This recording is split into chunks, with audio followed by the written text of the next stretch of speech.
The Strange Case of Dr. Jekyll and Mr. Hyde by Robert Louis Stevenson. Story of the Door.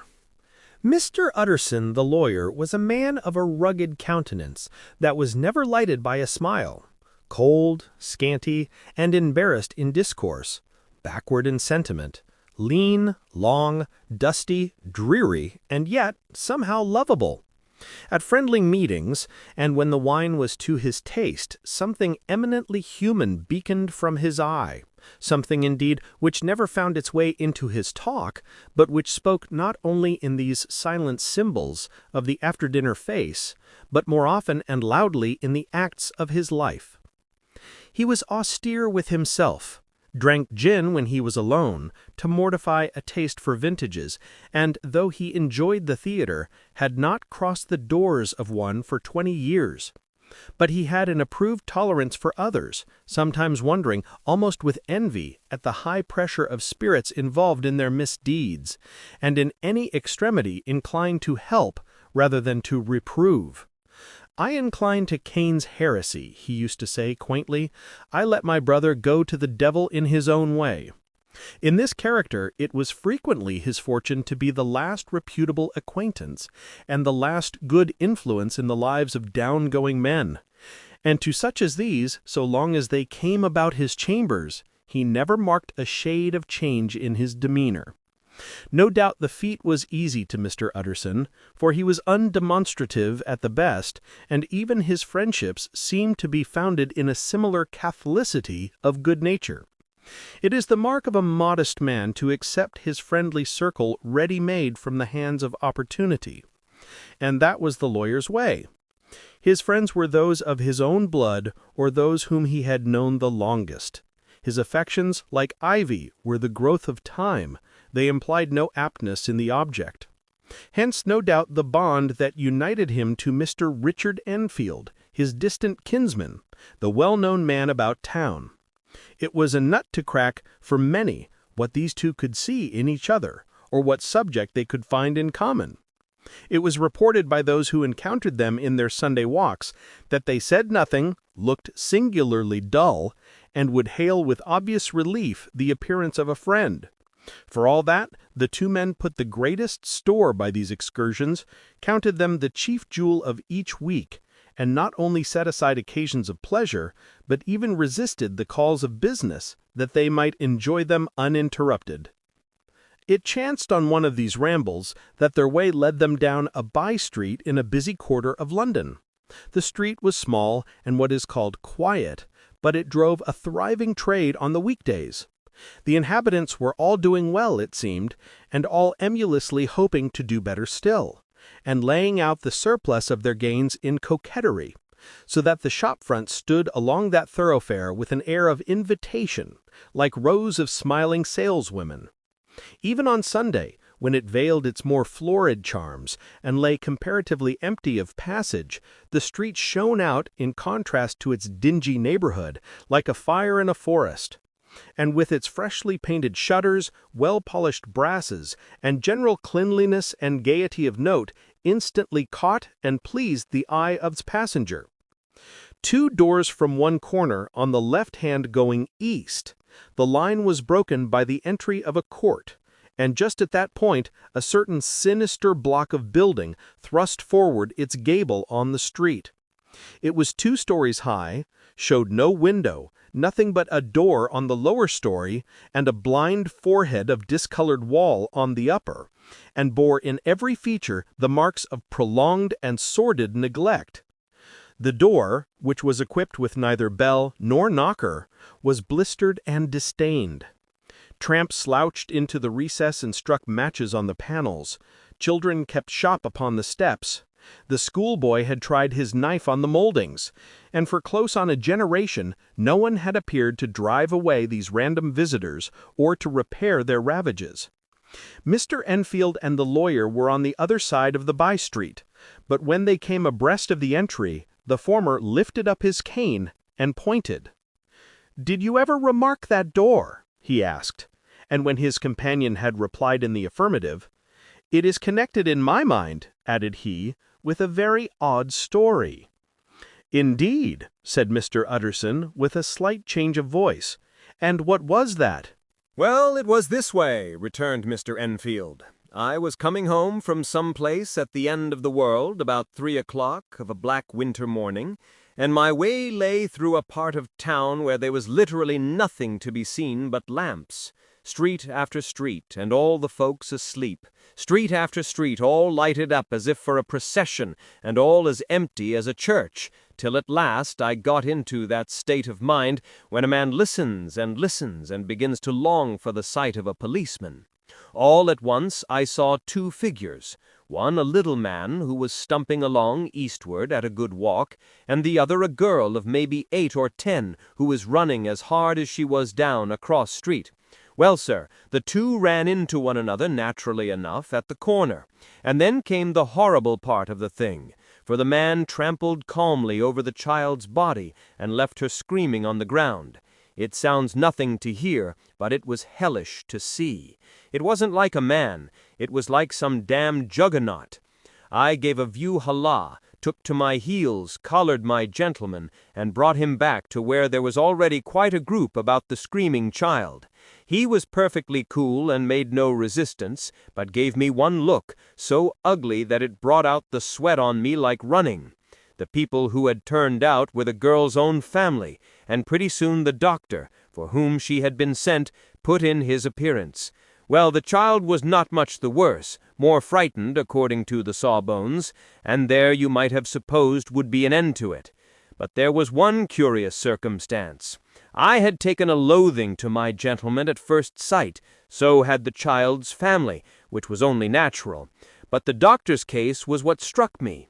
He was the usual cut-and-dry apothecary of no particular age and color, with a strong Edinburgh accent and about as emotional as a bagpipe. Well, sir, he was like the rest of us. Every time he looked at my prisoner, I saw that Sawbones turned sick and white with desire to kill him. I knew what was in his mind, just as he knew what was in mine, and killing being out of the question, we did the next best. We told the man we could and would make such a scandal out of this as should make his name stink from one end of London to the other. If he had any friends or any credit, we undertook that he should lose them. And all the time, as we were pitching it in red hot, we were keeping the women off him as best we could, for they were as wild as harpies. I never saw a circle of such hateful faces, and there was the man in the middle, with a kind of black, sneering coolness, frightened too, I could see that, but carrying it off, sir, really like Satan. "If you choose to make capital out of this accident," said he, "I am naturally helpless. No gentleman but wishes to avoid a scene," says he. "Name your figure." Well, we screwed him up to £100 for the child's family. He would have clearly liked to stick out, but there was something about the lot of us that meant mischief, and at last he struck. The next thing was to get the money, and where do you think he carried us but to that place with the door? Whipped out a key, went in, and presently came back with the matter of £10 in gold and a cheque for the balance on Coots, drawn payable to bearer, and signed with a name that I can't mention, though it's one of the points of my story, but it was a name at least very well known and often printed. The figure was stiff, but the signature was good for more than that, if it was only genuine. I took the liberty of pointing out to my gentleman that the whole business looked apocryphal, and that a man does, not in real life, walk into a cellar door at 4 in the morning and come out of it with another man's cheque for close upon £100. But he was quite easy and sneering. "Set your mind at rest," says he. "I will stay with you till the banks open and cash the cheque myself." So we all set off, the doctor and the child's father, and our friend and myself, and passed the rest of the night in my chambers, and next day, when we had breakfasted, went in a body to the bank. I gave in the cheque myself, and said I had every reason to believe it was a forgery. Not a bit of it. The cheque was genuine. "Tut, tut," said Mr. Utterson. "I see you feel as I do," said Mr. Enfield. "Yes, it's a bad story, for my man was a fellow that nobody could have to do with, a really damnable man. and the person that drew the check is the very pink of the proprieties, celebrated too, and what makes it worse is one of your fellows who do what they call good. Blackmail, I suppose. An honest man paying through the nose for some of the capers of his youth. Blackmail House is what I call that place with the door, in consequence. Though even that, you know, is far from explaining all, he added, and with the words fell into a vein of musing. From this he was recalled by Mr. Utterson asking rather suddenly, "And you don't know if the drawer of the check lives there?" "A likely place, isn't it?" returned Mr. Enfield. "But I happen to have noticed his address. He lives in some square or other." "And you never asked about the place with the door?" said Mr. Utterson. "No, sir, I had a delicacy," was the reply. "I feel very strongly about putting questions. It partakes too much of the style of the Day of Judgment. You start a question, and it's like starting a stone. You sit quietly on the top of a hill, and away the stone goes, starting others, and presently some bland old bird, the last you would have thought of, is knocked on the head in his own back garden, and the family have to change their name. No, sir, I make it a rule of mine. The more it looks like Queer Street, the less I ask." "A very good rule, too," said the lawyer. "But I have studied the place for myself," continued Mr. Enfield. "It seems scarcely a house. There is no other door, and nobody goes in or out of that one but once in a great while the gentleman of my adventure. There are 3 windows looking on the court on the first floor, none below. The windows are always shut, but they're clean. And then there is a chimney which is generally smoking, so somebody must live there, and yet it's not so sure, for the buildings are so packed together about that court that it's hard to say where one ends and another begins." The pair walked on again for a while in silence, and then, "Enfield," said Mr. Utterson, "that's a good rule of yours." "Yes, I think it is," returned Enfield. "But for all that," continued the lawyer, "there's one point I want to ask. I want to ask the name of that man who walked over the child." "Well," said Mr. Enfield, "I can't see what harm it would do. It was a man of the name of Hyde." Said Mr. Utterson. "What sort of a man is he to see?" "He is not easy to describe. There is something wrong with his appearance, something displeasing, something downright detestable. I never saw a man I so disliked, and yet I scarce know why. He must be deformed somewhere. He gives a strong feeling of deformity, although I couldn't specify the point. He's an extraordinary-looking man, and yet I really can name nothing out of the way. No, sir, I can make no hand of it. I can't describe him. And it's not want of memory, for I declare I can see him this moment." Mr. Utterson again walked some way in silence, and obviously under a weight of consideration. "You are sure he used a key?" he inquired at last. "My dear sir," began Enfield, surprised out of himself. "Yes, I know," said Utterson. "I know it must seem strange. The fact is, if I do not ask you the name of the other party, it is because I know it already. You see, Richard, your tale has gone home. If you have been inexact in any point, you had better correct it." "I think you might have warned me," returned the other with a touch of sullenness. "But I have been pedantically exact, as you call it. The fellow had a key, and what's more, he has it still. I saw him use it not a week ago." Mr. Utterson sighed deeply, but said never a word, and the young man presently resumed. "Here is another lesson to say nothing," said he. "I am ashamed of my long tongue. Let us make a bargain never to refer to this again." "With all my heart," said the lawyer. "I shake hands on that, Richard." Search for Mr. Hyde. That evening, Mr. Utterson came home to his bachelor house in somber spirits, and sat down to dinner without relish. It was his custom of a Sunday, when this meal was over, to sit close by the fire, a volume of some dry divinity on his reading desk, until the clock of the neighboring church rang out the hour of 12, when he would go soberly and gratefully to bed. On this night, however, as soon as the cloth was taken away, he took up a candle and went into his business room. There he opened his safe, took from the most private part of it a document endorsed on the envelope as Dr. Jekyll's will, and sat down with a clouded brow to study its contents. The will was holograph, for Mr. Utterson, though he took charge of it now that it was made, had refused to lend the least assistance in the making of it. It provided not only that in case of the decease of Henry Jekyll, M.D., D.C.L., LL.D., F.R.S., etc., all his possessions were to pass into the hands of his friend and benefactor, Edward Hyde, but that in case of Dr. Jekyll's disappearance or unexplained absence for any period exceeding 3 calendar months, the said Edward Hyde should step into the said Henry Jekyll's shoes without further delay and free from any burden or obligation beyond the payment of a few small sums to the members of the doctor's household. This document had long been the lawyer's eyesore. It offended him, both as a lawyer and as a lover of the sane and customary sides of life, to whom the fanciful was the immodest. And hitherto it was his ignorance of Mr. Hyde that had swelled his indignation.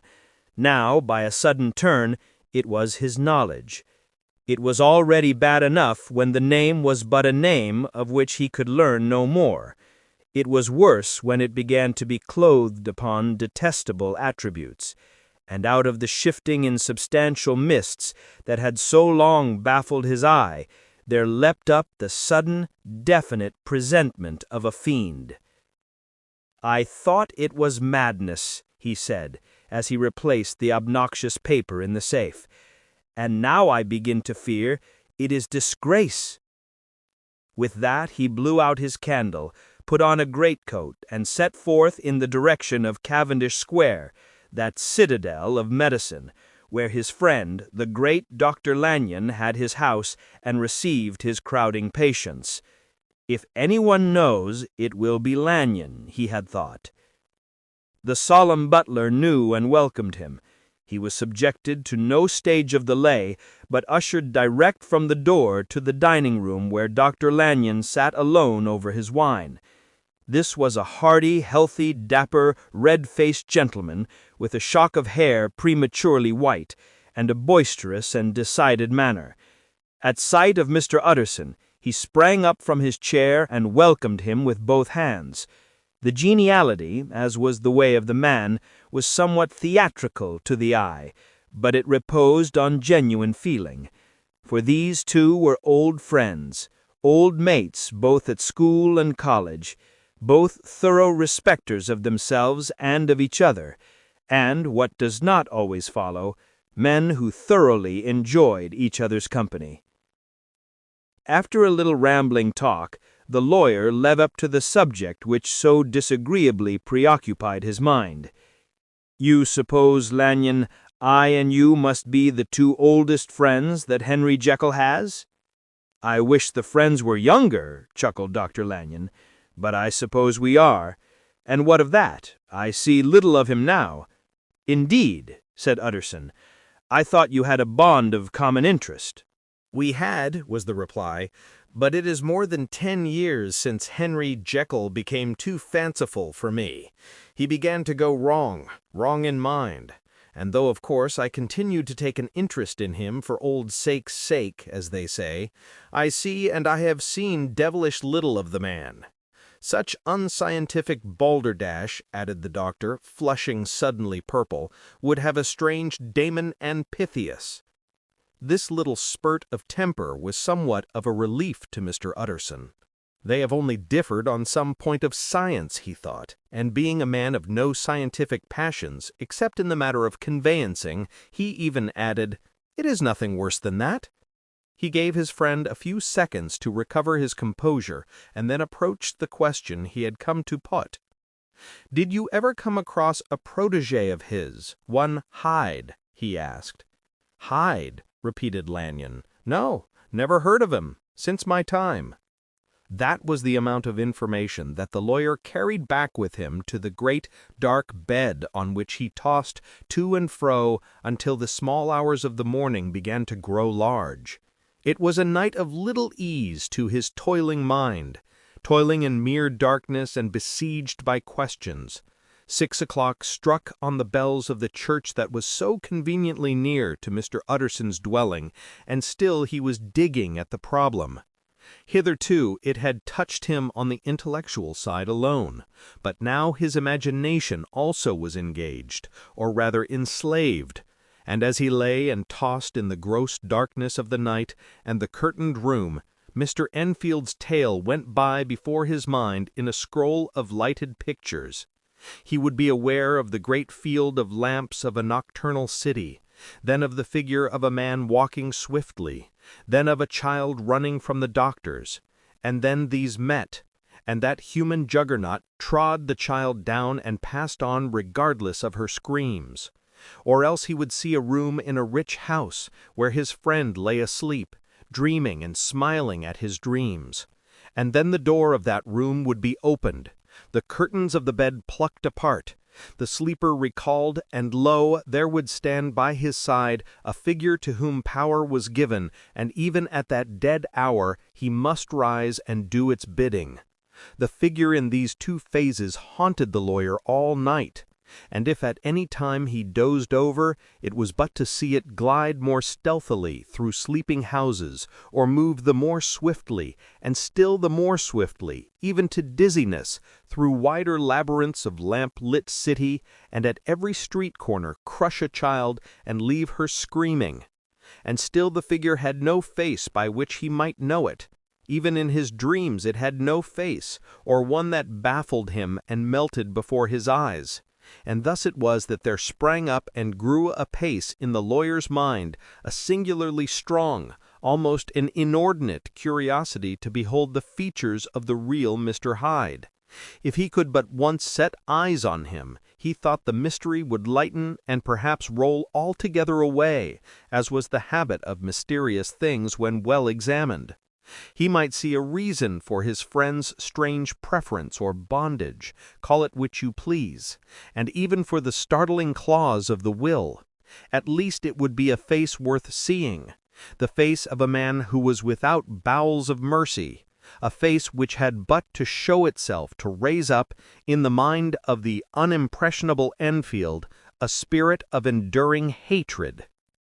From that time forward, Mr. Utterson began to haunt the door in the by-street of shops, in the morning before office hours, at noon when business was plenty and time scarce, at night under the face of the fogged city moon, by all lights and at all hours of solitude or concourse, the lawyer was to be found on his chosen post. If he be Mr. Hyde, I shall be Mr. Seek. And at last his patience was rewarded.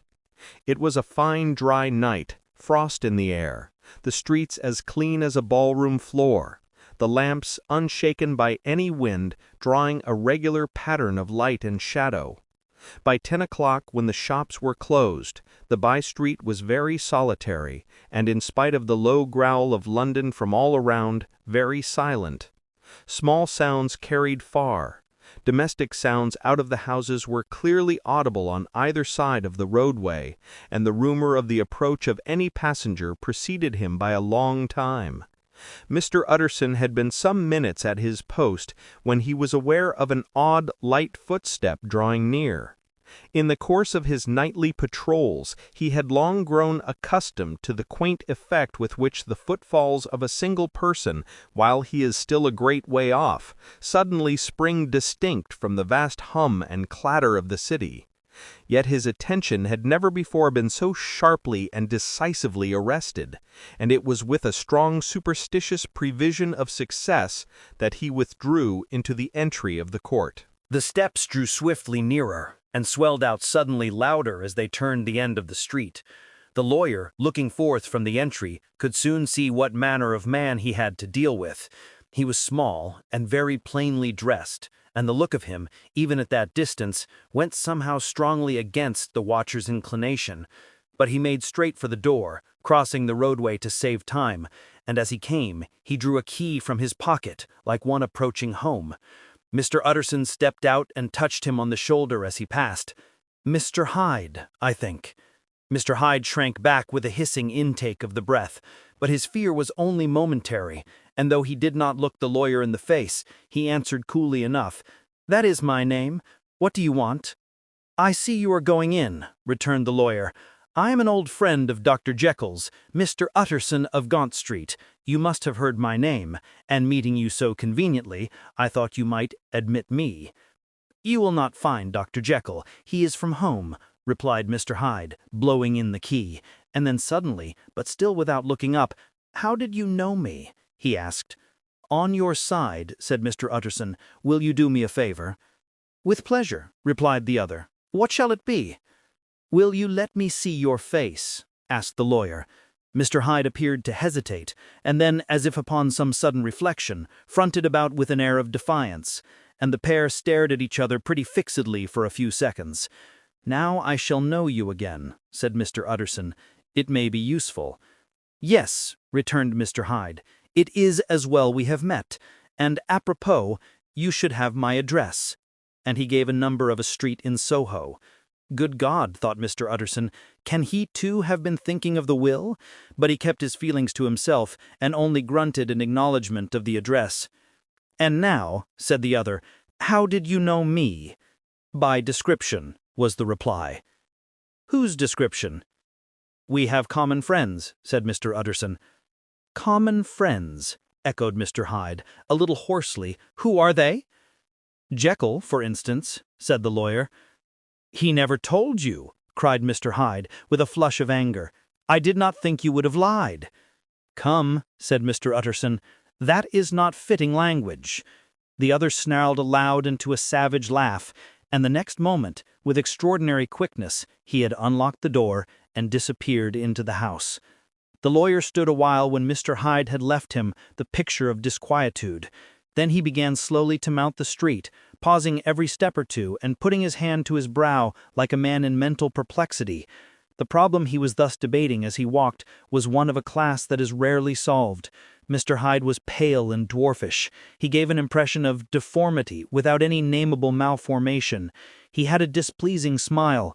He had borne himself to the lawyer with a sort of murderous mixture of timidity and boldness, and he spoke with a husky, whispering, and somewhat broken voice.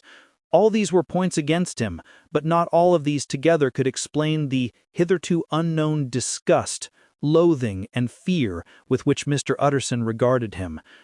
"There must be something else," said the perplexed gentleman. "There is something more, if I could find a name for it. God bless me, the man seems hardly human. Something troglodytic, shall we say? Or can it be the old story of Dr. Fell? Or is it the mere radiance of a foul soul that thus transpires through and transfigures its clay continent? The last, I think, for, oh, my poor old Harry Jekyll, if ever I read Satan's signature on a face, it is on that of your new friend." Round the corner from the by-street there was a square of ancient, handsome houses, now for the most part decayed from their high estate, and let in flats and chambers to all sorts and conditions of men, map engravers, architects, shady lawyers, and the agents of obscure enterprises. One house, however, second from the corner, was still occupied entire, and at the door of this, which wore a great air of wealth and comfort, though it was now plunged in darkness except for the fanlight, Mr. Utterson stopped and knocked. A well-dressed elderly servant opened the door. "Is Dr. Jekyll at home?" asked the lawyer. "I will see Mr. Utterson," said Poole, admitting the visitor as he spoke into a large, low-roofed, comfortable hall paved with flags, warmed after the fashion of a country house by a bright open fire and furnished with costly cabinets of oak. "Will you wait here by the fire, sir, or shall I give you a light in the dining-room?" "Here, thank you," said the lawyer, and he drew near and leaned on the tall fender.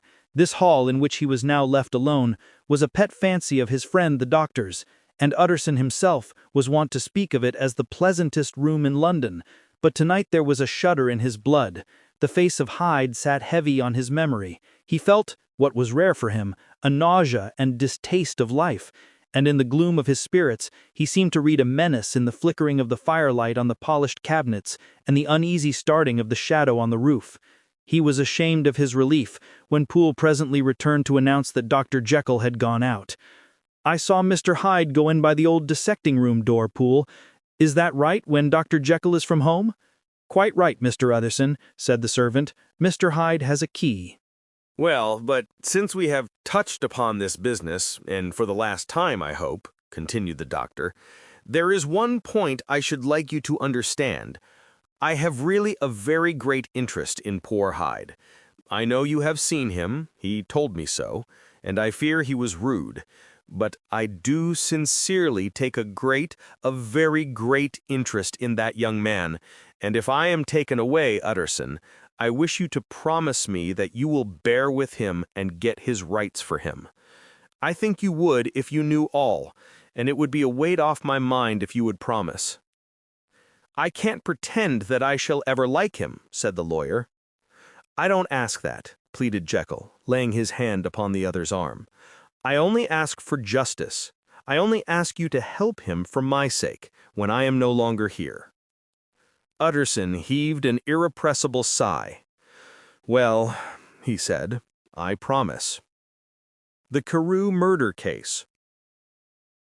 Nearly a year later, in the month of October, 18, London was startled by a crime of singular ferocity, and rendered all the more notable by the high position of the victim. The details were few and startling. A maidservant living alone in a house not far from the river had gone upstairs to bed about 11. Although a fog rolled over the city in the small hours, the early part of the night was cloudless, and the lane, which the maid's window overlooked, was brilliantly lit by the full moon. It seems she was romantically given, for she sat down upon her box, which stood immediately under the window, and fell into a dream of musing. Never, she used to say, with streaming tears when she narrated that experience, never had she felt more at peace with all men, or thought more kindly of the world. And as she so sat, she became aware of an aged and beautiful gentleman with white hair drawing near along the lane, and advancing to meet him, another and very small gentleman, to whom at first she paid less attention. When they had come within speech, which was just under the maid's eyes, the older man bowed and accosted the other with a very pretty manner of politeness. It did not seem as if the subject of his address were of great importance. Indeed, from his pointing, it sometimes appeared as if he were only inquiring his way. But the moon shone on his face as he spoke, and the girl was pleased to watch it. It seemed to breathe such an innocent and old-world kindness of disposition, yet with something high, too, as of a well-founded self-content. Presently her eye wandered to the other, and she was surprised to recognize in him a certain Mr. Hyde, who had once visited her master and for whom she had conceived a dislike. He had in his hand a heavy cane with which he was trifling, but he answered never a word and seemed to listen with an ill-contained impatience. And then all of a sudden he broke out in a great flame of anger, stamping with his foot, brandishing the cane, and carrying on, as the maid described it, like a madman. The old gentleman took a step back, with the air of one very much surprised and a trifle hurt, and at that Mr. Hyde broke out of all bounds and clubbed him to the earth. And next moment, with ape-like fury, he was trampling his victim underfoot and hailing down a storm of blows, under which the bones were audibly shattered and the body jumped upon the roadway. At the horror of these sights and sounds, the maid fainted. It was 2 o'clock when she came to herself and called for the police. The murderer was gone long ago, but there lay his victim in the middle of the lane, incredibly mangled. The stick with which the deed had been done, although it was of some rare and very tough and heavy wood, had broken in the middle under the stress of this insensate cruelty, and one splintered half had rolled in the neighboring gutter, the other, without doubt, had been carried away by the murderer. A purse and a gold watch were found upon the victim, but no cards or papers except a sealed and stamped envelope, which he had been probably carrying to the post and which bore the name and address of Mr. Utterson. This was brought to the lawyer the next morning before he was out of bed, and he had no sooner seen it and been told the circumstances than he shot out a solemn lip. "I shall say nothing till I have seen the body," he said. "This may be very serious. Have the kindness to wait while I dress." And with the same grave countenance he hurried through his breakfast and drove to the police station, whither the body had been carried. As soon as he came into the cell, he nodded. "Yes," he said, "I recognize him. I am sorry to say that this is Sir Danvers Carew." "Good God, sir!" exclaimed the officer. "Is it possible?" And the next moment his eye lighted up with professional ambition. "This will make a deal of noise, and perhaps you can help us to the man." And he briefly narrated what the maid had seen and showed the broken stick. Mr. Utterson had already quailed at the name of Hyde, but when the stick was laid before him, he could doubt no longer. Broken and battered as it was, he recognized it for one that he had himself presented many years before to Henry Jekyll. "Is this Mr. Hyde a person of small stature?" he inquired. "Particularly small and particularly wicked-looking is what the maid calls him," said the officer. Mr. Utterson reflected, and then, raising his head, "If you will come with me in my cab," he said, "I think I can take you to his house." It was by this time about 9 in the morning, and the first fog of the season. A great chocolate-colored pall lowered over heaven, but the wind was continually charging and routing these embattled vapors, so that as the cab crawled from street to street, Mr. Utterson beheld a marvelous number of degrees and hues of twilight. For here it would be dark like the back end of evening, and there would be a glow of a rich, lurid brown, like the light of some strange conflagration. And here, for a moment, the fog would be quite broken up, and a haggard shaft of daylight would glance in between the swirling wreaths. The dismal quarter of Soho, seen under these changing glimpses, with its muddy ways and slatternly passengers, and its lamps, which had never been extinguished or had been kindled afresh to combat this mournful reinvasion of darkness, seemed, in the lawyer's eyes, like a district of some city in a nightmare. The thoughts of his mind, besides, were of the gloomiest dye, and when he glanced at the companion of his drive, he was conscious of some touch of that terror of the law and the law's officers, which may at times assail the most honest. As the cab drew up before the address indicated, the fog lifted a little and showed him a dingy street, a gin palace, a low French eating-house, a shop for the retail of penny numbers and two-penny salads, many ragged children huddled in the doorways, and many women of many different nationalities passing out, key in hand, to have a morning glass, and the next moment the fog settled down again upon that part, as brown as umber, and cut him off from his blackguardly surroundings. This was the home of Henry Jekyll's favorite, of a man who was heir to 250,000 sterling. An ivory-faced and silvery-haired old woman opened the door. She had an evil face, smoothed by hypocrisy, but her manners were excellent.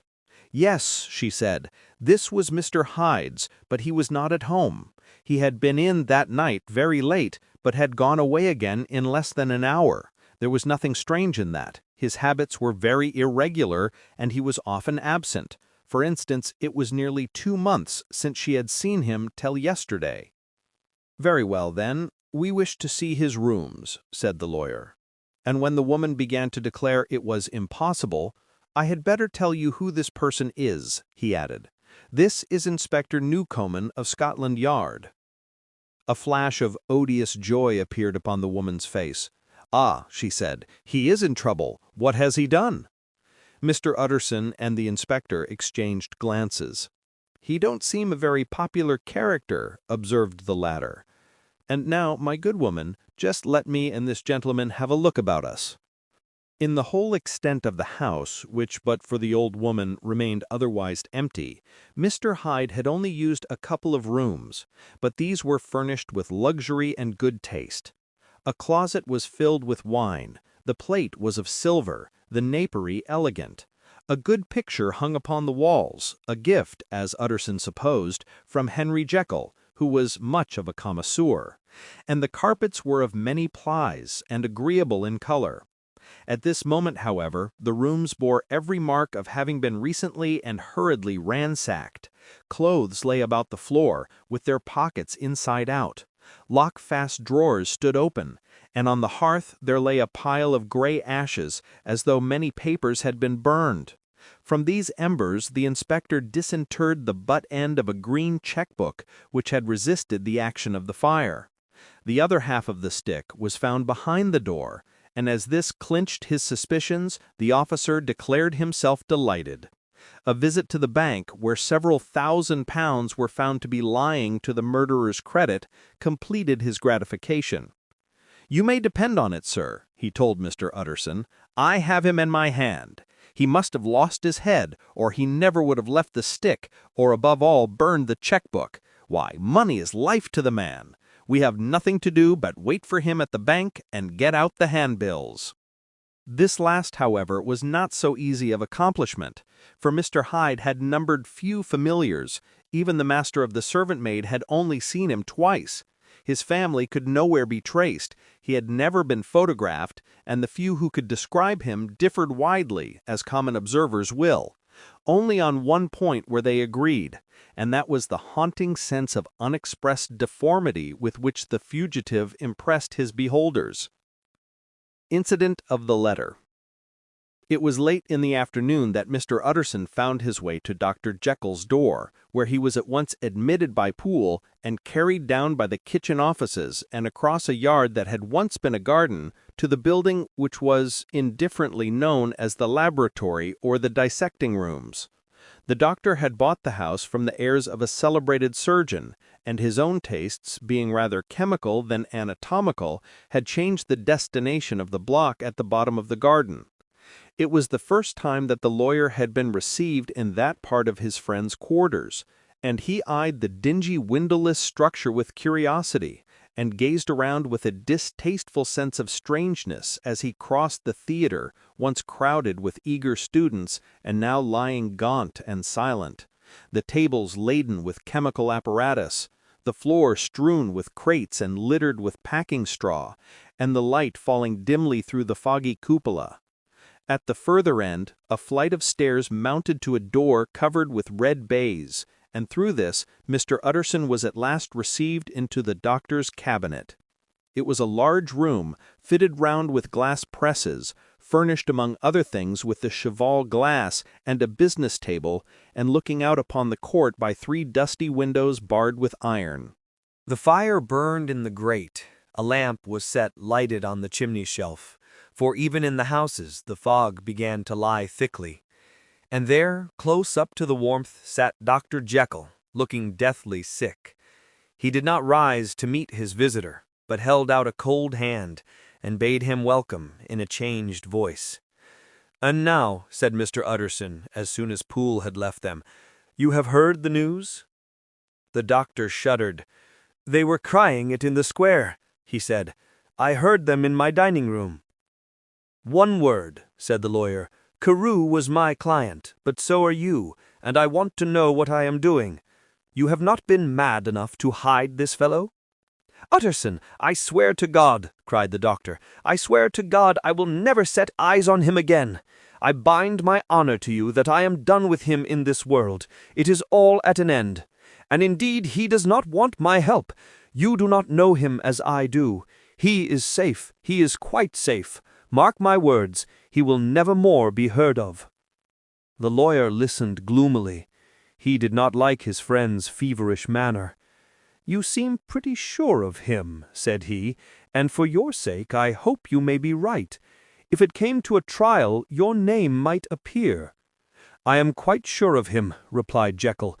"I have grounds for certainty that I cannot share with anyone. But there is one thing on which you may advise me. I have "I have received a letter, and I am at a loss whether I should show it to the police. I should like to leave it in your hands, Utterson. You would judge wisely, I am sure. I have so great a trust in you." "You fear, I suppose, that it might lead to his detection?" asked the lawyer. "No," said the other. "I cannot say that I care what becomes of Hyde. I am quite done with him. I was thinking of my own character, which this hateful business has rather exposed." Utterson ruminated a while. He was surprised at his friend's selfishness, and yet relieved by it. "Well," he said at last, "let me see the letter." The letter was written in an odd, upright hand, and signed Edward Hyde.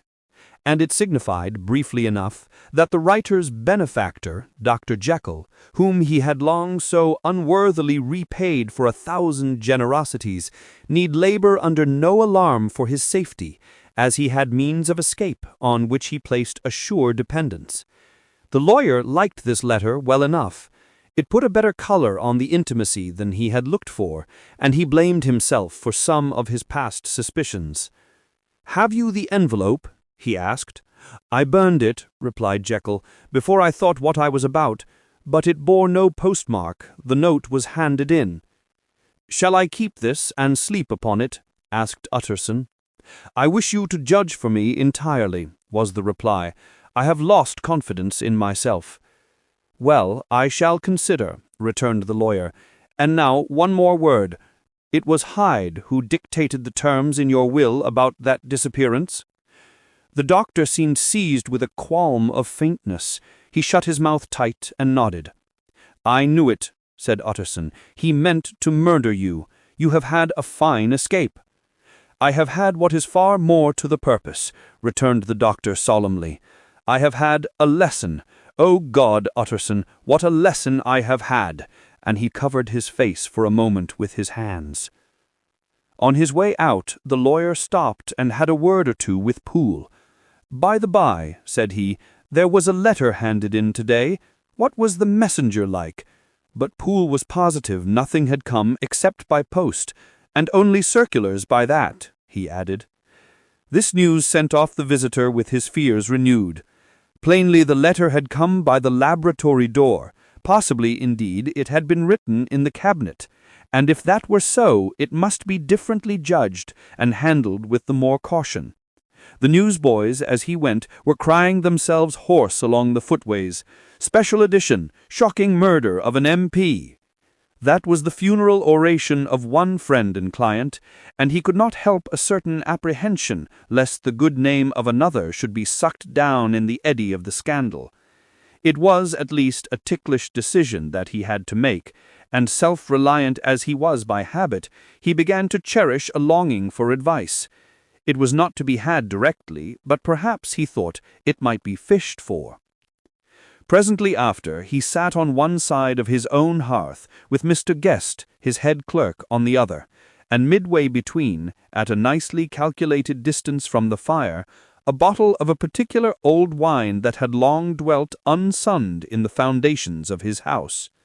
The fog still slept on the wing above the drowned city, where the lamps glimmered like carbuncles, and through the muffle and smother of these fallen clouds the procession of the town's life was still rolling in through the great arteries with a sound as of a mighty wind.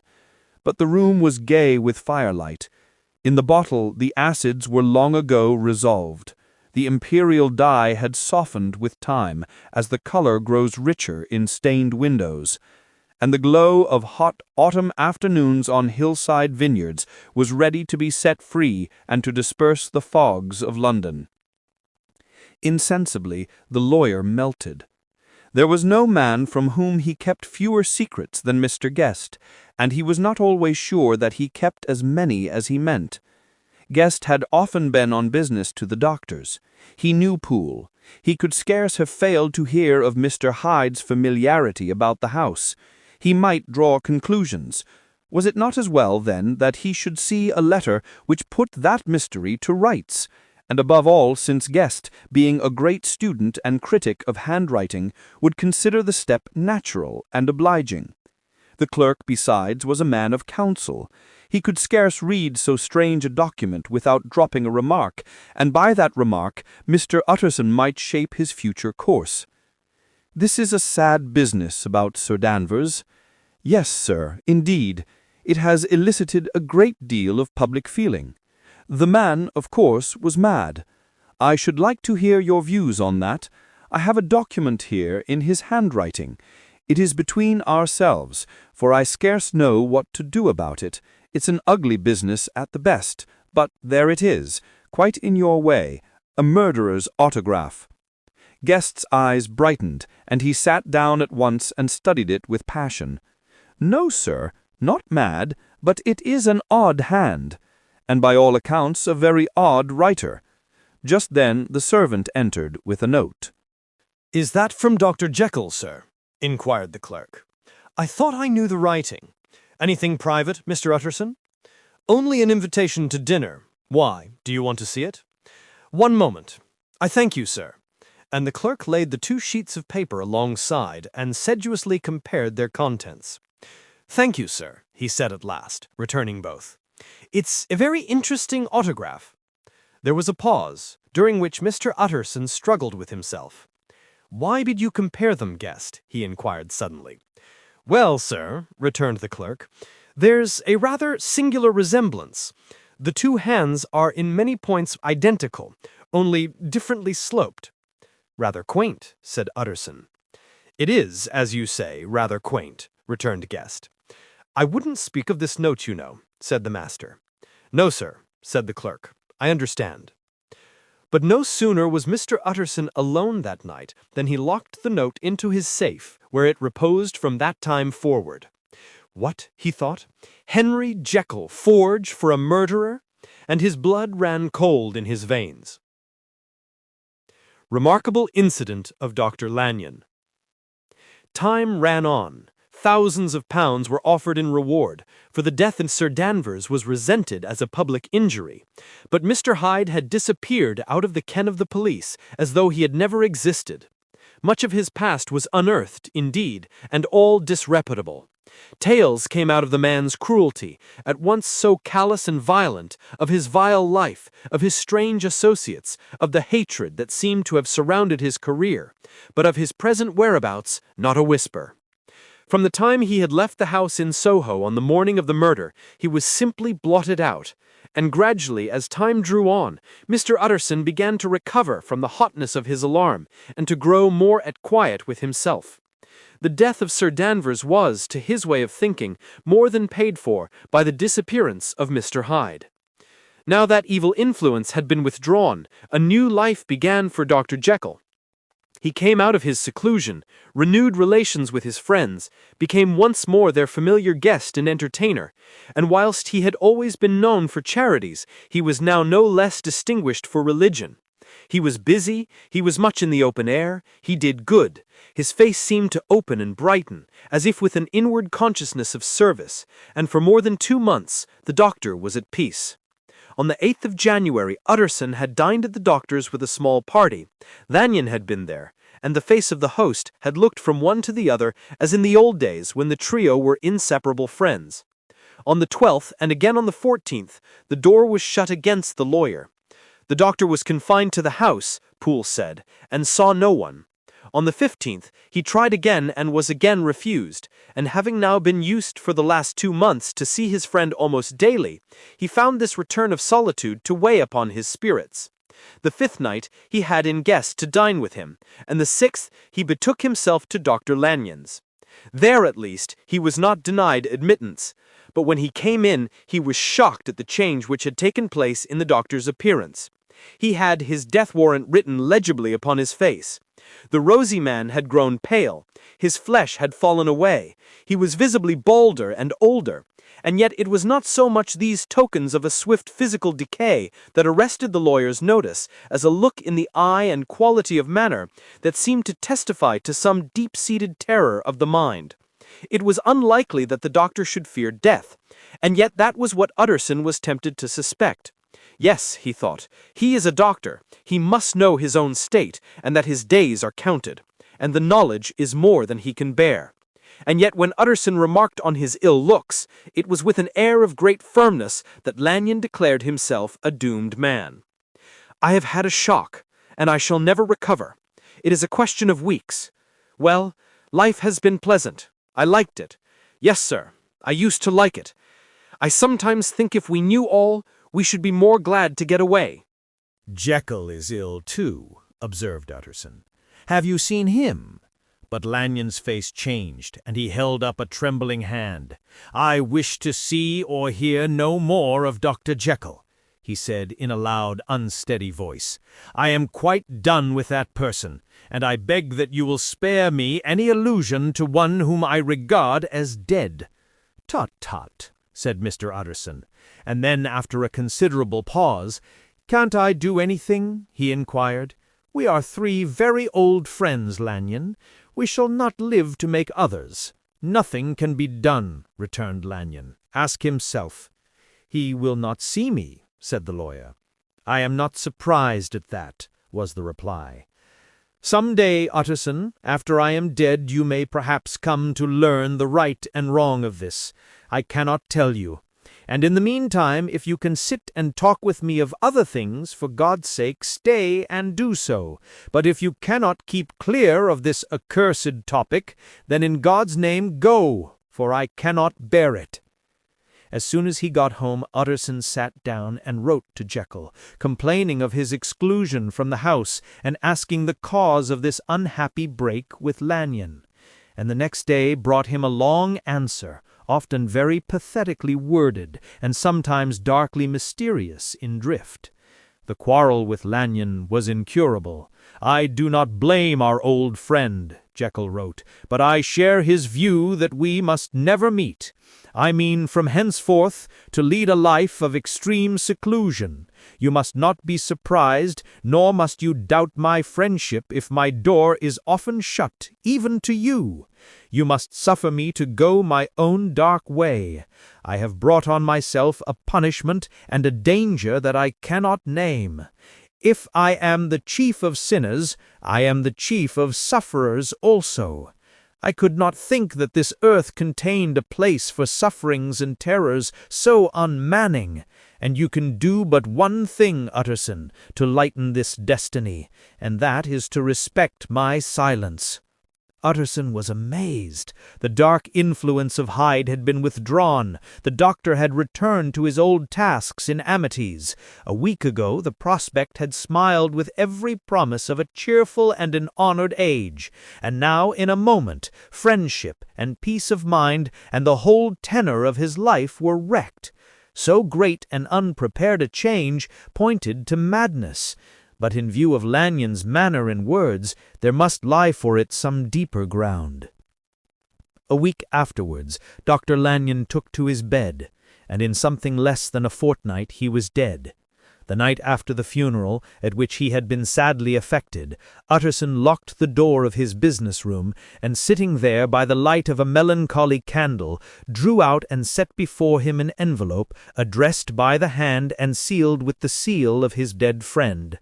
"Private, for the hands of J. Utterson alone, and in case of his predeceased to be destroyed unread." So it was emphatically superscribed, and the lawyer dreaded to behold the contents. "I have buried one friend today," he thought. "What if this should cost me another?" And then he condemned the fear as a disloyalty, and broke the seal. Within there was another enclosure, likewise sealed, and marked upon the cover as "not to be opened till the death or disappearance of Dr. Henry Jekyll." Utterson could not trust his eyes. Yes, it was disappearance. Here again, as in the mad will which he had long ago restored to its author, here again were the idea of a disappearance and the name of Henry Jekyll bracketed. But in the will that idea had sprung from the sinister suggestion of the man Hyde. It was set there with a purpose all too plain and horrible. Written by the hand of Lanyon, what should it mean? A great curiosity came on the trustee to disregard the prohibition and dive at once to the bottom of these mysteries. but professional honor and faith to his dead friend were stringent obligations, and the packet slept in the inmost corner of his private safe. It is one thing to mortify curiosity, another to conquer it, and it may be doubted if from that day forth Utterson desired the society of his surviving friend with the same eagerness. He thought of him kindly, but his thoughts were disquieted and fearful. He went to call, indeed, but he was perhaps relieved to be denied admittance. Perhaps in his heart he preferred to speak with Poole on the doorstep, and surrounded by the air and sounds of the open city, rather than to be admitted into that house of voluntary bondage, and to sit and speak with its inscrutable recluse. Poole had indeed no very pleasant news to communicate. The doctor, it appeared, now more than ever confined himself to the cabinet over the laboratory, where he would sometimes even sleep. He was out of spirits, he had grown very silent, he did not read. It seemed as if he had something on his mind. Utterson became so used to the unvarying character of these reports that he fell off little by little in the frequency of his visits. Incident at the window. It chanced on Sunday, when Mr. Utterson was on his usual walk with Mr. Enfield, that their way lay once again through the by-street, and that when they came in front of the door, both stopped to gaze on it. "Well," said Enfield, "that story's an end at least. We shall never see more of Mr. Hyde. I hope not. Did I ever tell you that I once saw him and shared your feeling of repulsion?" "It was impossible to do the one without the other," returned Enfield. "And by the way, what an ass you must have thought me, not to know that this was a back way to Dr. Jekyll's. It was partly your own fault that I found it out, even when I did." "So you found it out, did you?" said Utterson. "But if that be so, we may step into the court and take a look at the windows. To tell you the truth, I am uneasy about poor Jekyll, and even outside, I feel as if the presence of a friend might do him good." The court was very cool, and a little damp, and full of premature twilight, although the sky high up overhead was still bright with sunset. The middle one of the three windows was halfway open, and sitting close beside it, taking the air with an infinite sadness of mien, like some disconsolate prisoner, Utterson saw Dr. Jekyll. "What, Jekyll!" he cried. "I trust you are better." "I am very low, Utterson," replied the doctor drearily. "Very low. It will not last long, thank God." "You stay too much indoors," said the lawyer. "You should be out, whipping up the circulation like Mr. Enfield and me. This is my cousin, Mr. Enfield, Dr. Jekyll. Come on, get your hat and take a quick turn with us." "You are very good," sighed the other. "I should like to very much, but no, it is quite impossible. I dare not. But indeed, Utterson, I am very glad to see you. This is really a great pleasure. I would ask you and Mr. Enfield up, but the place is really not fit." "Why, then," said the lawyer good-naturedly, "the best thing we can do is to stay down here and speak with you from where we are." "That is just what I was about to venture to propose," returned the doctor with a smile.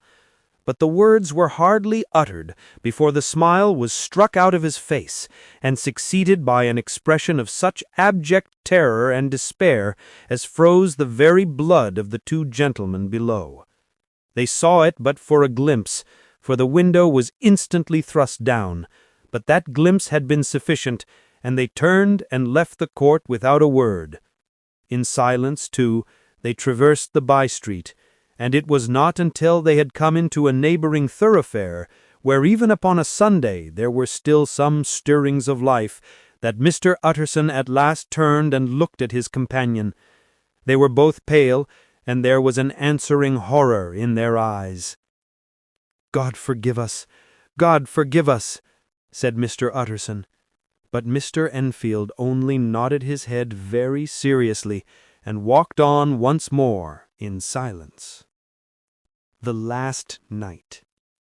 Mr. Utterson was sitting by his fireside one evening after dinner when he was surprised to receive a visit from Poole. "Bless me, Poole, what brings you here?" he cried. And then, taking a second look at him, "What ails you?" he added. "Is the doctor ill?" "Mr. Utterson," said the man, "there is something wrong. Take a seat, and here is a glass of wine for you. Now take your time and tell me plainly what you want." "You know the doctor's ways, sir, and how he shuts himself up. Well, he's shut up again in the cabinet, and I don't like it, sir. I wish I may die if I like it. Mr. Utterson, sir, I'm afraid." "Now, my good man," said the lawyer, "be explicit. What are you afraid of?"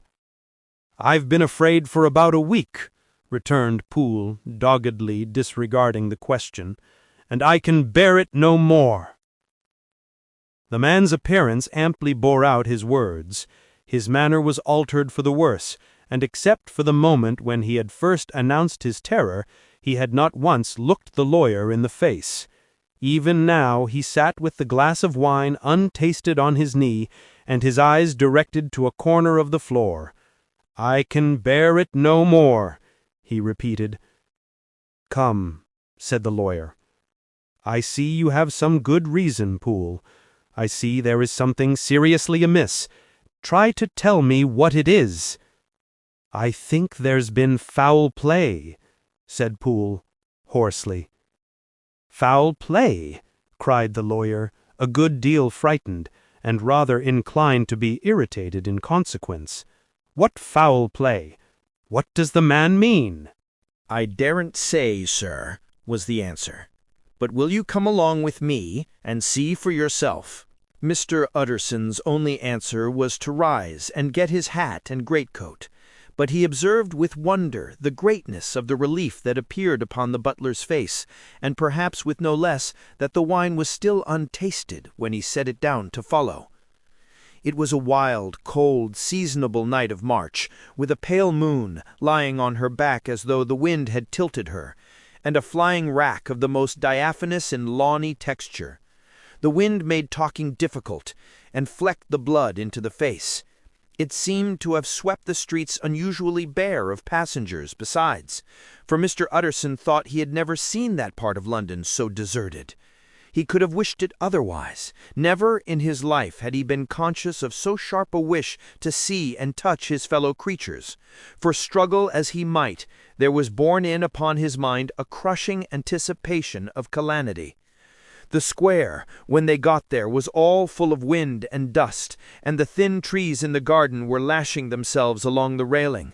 Poole, who had kept all the way a pace or two ahead, now pulled up in the middle of the pavement, and in spite of the biting weather, took off his hat and mopped his brow with a red pocket handkerchief.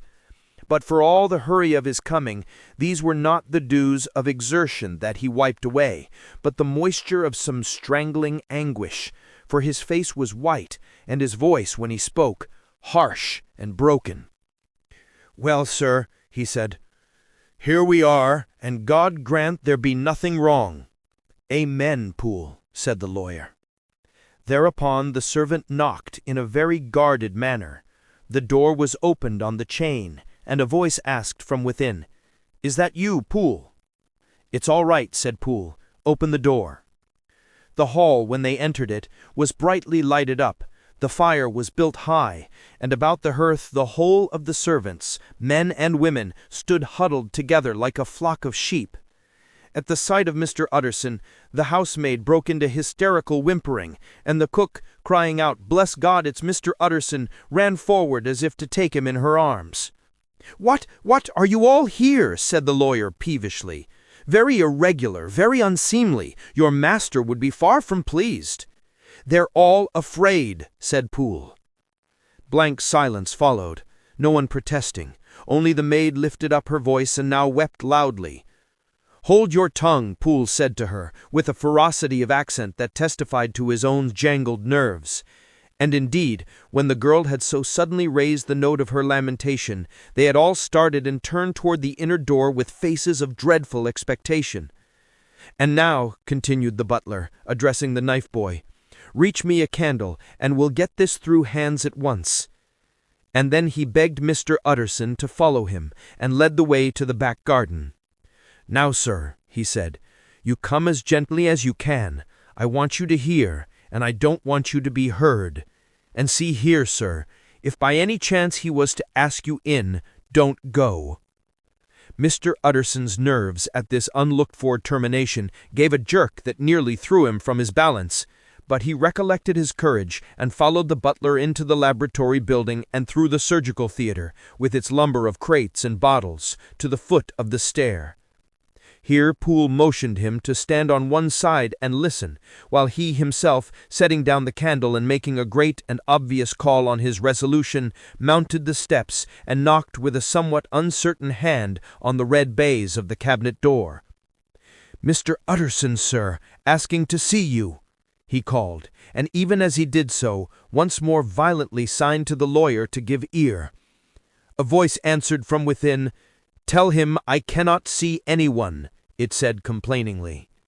"Thank you, sir," said Poole, with a note of something like triumph in his voice, and taking up his candle, he led Mr. Utterson back across the yard and into the great kitchen, where the fire was out and the beetles were leaping on the floor.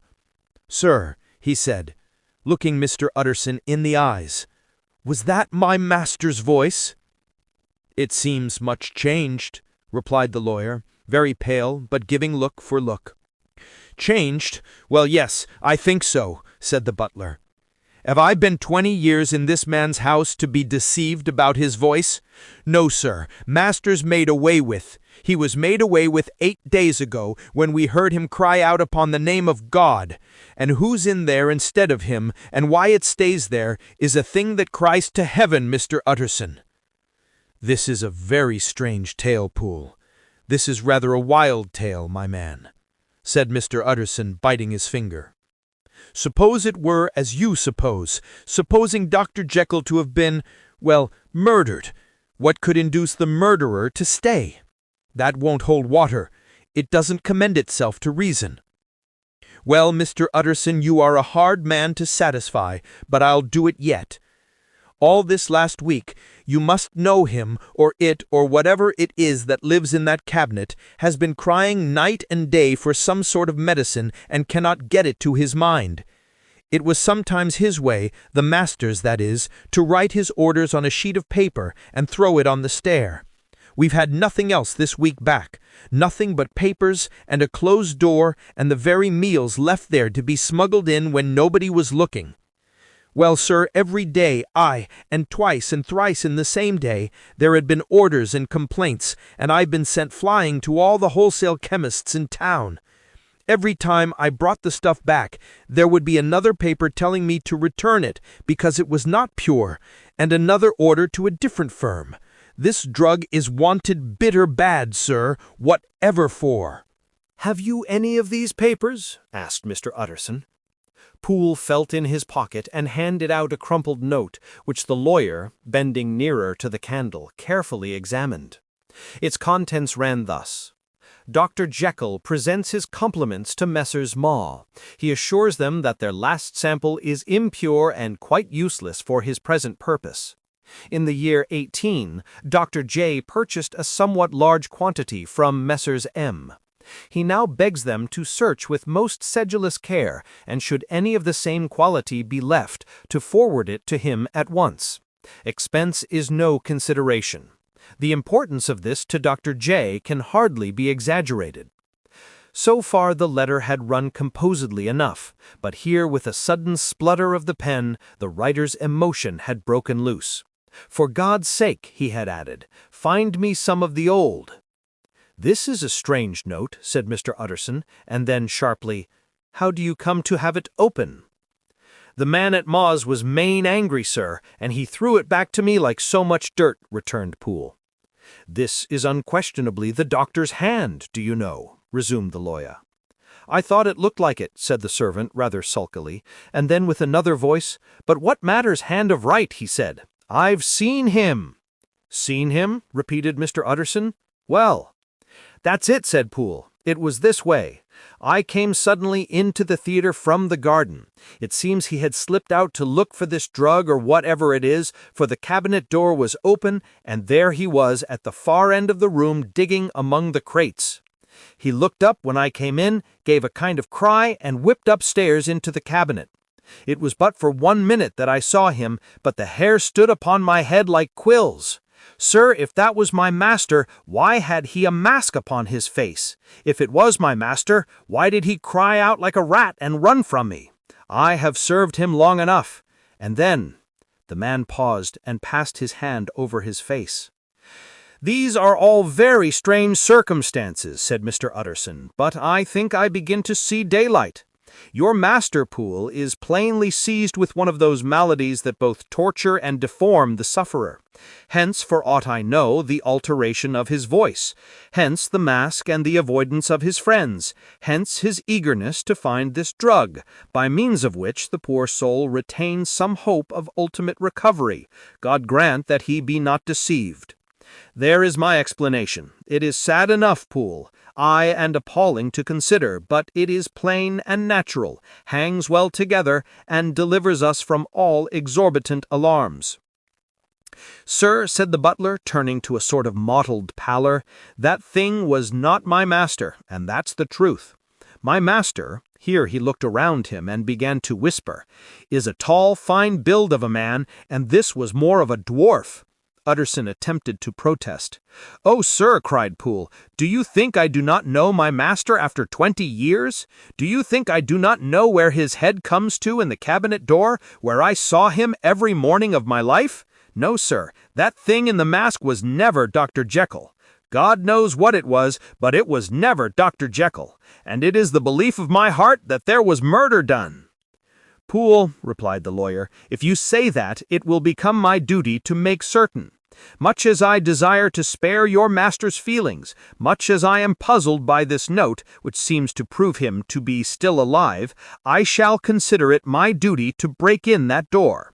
"Ah, Mr. Utterson, that's talking," cried the butler. "And now comes the second question. Who is going to do it?" "Why, you and me," was the undaunted reply. "That's very well said," returned the lawyer, "and whatever comes of it, I shall make it my business to see you are no loser." "There is an axe in the theater," continued Poole, "and you might take the kitchen poker for yourself." The lawyer took that rude but weighty instrument into his hand and balanced it.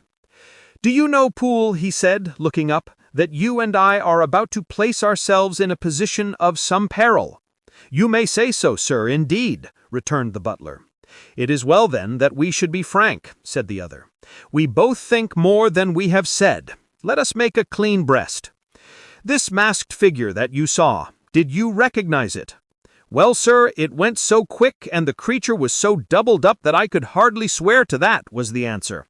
"But if you mean, was it Mr. Hyde, why, yes, I think it was. You see, it was much of the same bigness, and it had the same quick, light way with it. And then, who else could have gotten in by the laboratory door? You have not forgot, sir, that at the time of the murder he had the key with him still? But that's not all. I don't know, Mr. Utterson, if ever you met this Mr. Hyde." "Yes," said the lawyer, "I once spoke with him." "Then you must know as well as the rest of us that there was something queer about that gentleman, something that gave a man a turn. I don't know rightly how to say it, sir, beyond this, that you felt it in your marrow kind of cold and fen." "I own I felt something of what you describe," said Mr. Utterson. "Quite so, sir," returned Poole. "Well, when that masked thing like a monkey jumped from among the chemicals and whipped into the cabinet, it went down my spine like ice. Oh, I know it's not evidence, Mr. Utterson, I'm book-learned enough for that, but a man has his feelings, and I give you my Bible word it was Mr. Hyde." "Aye, aye," said the lawyer, "my fears incline to the same point. Evil, I fear, founded, evil was sure to come of that connection. Aye, truly, I believe you. I believe poor Harry is killed, and I believe his murderer, for what purpose God alone can tell, is still lurking in his victim's room. Well, let our name be Vengeance. Call Bradshaw." The footman came at the summons, very white and nervous. "Pull yourself together, Bradshaw," said the lawyer. "This suspense, I know, is telling upon all of you, but it is now our intention to make an end of it. Poole here and I are going to force our way into the cabinet. If all is well, my shoulders are broad enough to bear the blame. Meanwhile, lest anything should really be amiss or any malefactor seek to escape by the back, you and the boy must go round the corner with a pair of good sticks and take your post at the laboratory door. We give you 10 minutes to get to your stations." As Bradshaw left, the lawyer looked at his watch. "And now, Poole, let us get to ours," he said, and taking the poker under his arm, led the way into the yard. The scud had banked over the moon, and it was now quite dark. The wind, which only broke in puffs and draughts into that deep well of building, tossed the light of the candle to and fro about their steps until they came into the shelter of the theatre, where they sat down silently to wait. London hummed solemnly all around, but nearer at hand the stillness was only broken by the sounds of a footfall moving to and fro along the cabinet floor. "So it will walk all day, sir," whispered Poole. "Aye, and the better part of the night. Only when a new sample comes from the chemist there's a bit of a break. Ah, it's an ill conscience that's such an enemy to rest. Ah, sir, there's blood foully shed in every step of it. But hark again, a little closer. Put your heart in your ears, Mr. Utterson, and tell me, is that the doctor's foot?" The steps fell lightly and oddly, with a certain swing, for all they went so slowly. It was different indeed from the heavy, creaking tread of Henry Jekyll. Utterson sighed. "Is there never anything else?" he asked. Poole nodded. "Once," he said. "Once I heard it weeping." "Weeping? How that?" said the lawyer, conscious of a sudden chill of horror. "Weeping like a woman or a lost soul," said the butler. "I came away with that upon my heart that I could have wept too." But now the 10 minutes drew to an end. Poole disinterred the axe from under a stack of packing straw. The candle was set upon the nearest table to light them to the attack, and they drew near with bated breath to where that patient foot was still going up and down in the quiet of the night. "Jekyll," cried Utterson with a loud voice, "I demand to see you." He paused a moment, but there came no reply. "I give you fair warning. Our suspicions are aroused, and I must and shall see you. If not by fair means, then by foul. If not of your consent, then by brute force." "Utterson," said the voice, "for God's sake, have mercy." "Ah, that's not Jekyll's voice, it's Hyde's. Down with the door, Poole!" Poole swung the axe over his shoulder. The blow shook the building, and the red baize door leaped against the lock and hinges. A dismal screech, as of mere animal terror, rang from the cabinet. Up went the axe again, and again the panels crashed and the frame bounded. 4 times the blow fell, but the wood was tough, and the fittings were of excellent workmanship, and it was not until the 5th that the lock burst in sunder and the wreck of the door fell inwards on the carpet. The besiegers, appalled by their own riot and a stillness that had succeeded, stood back a little and peered in. There lay the cabinet before their eyes in the quiet lamplight, a good fire glowing and chattering on the hearth, the kettle singing its thin strain, a drawer or two open, papers neatly set forth on the business table, and nearer the fire, the things laid out for tea. The quietest room, you would have said, and but for the glazed presses full of chemicals, the most commonplace that night in London. Right in the midst there lay the body of a man sorely contorted and still twitching. They drew near on tiptoe, turned it on its back, and beheld the face of Edward Hyde. He was dressed in clothes far too large for him, clothes of the doctor's bigness. The cords of his face still moved with the semblance of life, but life was quite gone, and by the crushed vial in his hand and the strong smell of kernels that hung upon the air, Utterson knew that he was looking on the body of a self-destroyer. "We have come too late," he said sternly, "whether to save or punish. Hyde is gone to his account, and it only remains for us to find the body of your master." The far greater proportion of the building was occupied by the theatre, which filled almost the whole ground story and was lighted from above, and by the cabinet which formed an upper story at one end and looked upon the court. A corridor joined the theatre to the door on the by-street, and with this the cabinet communicated separately by a second flight of stairs. There were besides a few dark closets and a spacious cellar. All these they now thoroughly examined. Each closet needed but a glance, for all were empty, and all, by the dust that fell from their doors, had stood long unopened. The cellar, indeed, was filled with crazy lumber, mostly dating from the times of the surgeon who was Jekyll's predecessor. But even as they opened the door, they were advertised of the uselessness of further search by the fall of a perfect mat of cobweb which had for years sealed up the entrance. Nowhere was there any trace of Henry Jekyll, dead or alive. Poole stamped on the flags of the corridor. "He must be buried here," he said, hearkening to the sound. "Or he may have fled," said Utterson, and he turned to examine the door in the by-street. It was locked, and lying nearby on the flags they found the key, already stained with rust. "This does not look like use," observed the lawyer. "Use?" echoed Poole. "Do you not see, sir? It is broken, much as if a man had stamped on it. My, and the fractures, too, are rusty." The two men looked at each other with a scare. "This is beyond me, Poole," said the lawyer. "Let us go back to the cabinet." They mounted the stair in silence, and still with an occasional awe-struck glance at the dead body, proceeded more thoroughly to examine the contents of the cabinet. At one table there were traces of chemical work, various measured heaps of some white salt being laid on glass saucers, as though for an experiment in which the unhappy man had been prevented. "That is the same drug that I was always bringing him," said Poole. And even as he spoke, the kettle, with a startling noise, boiled over.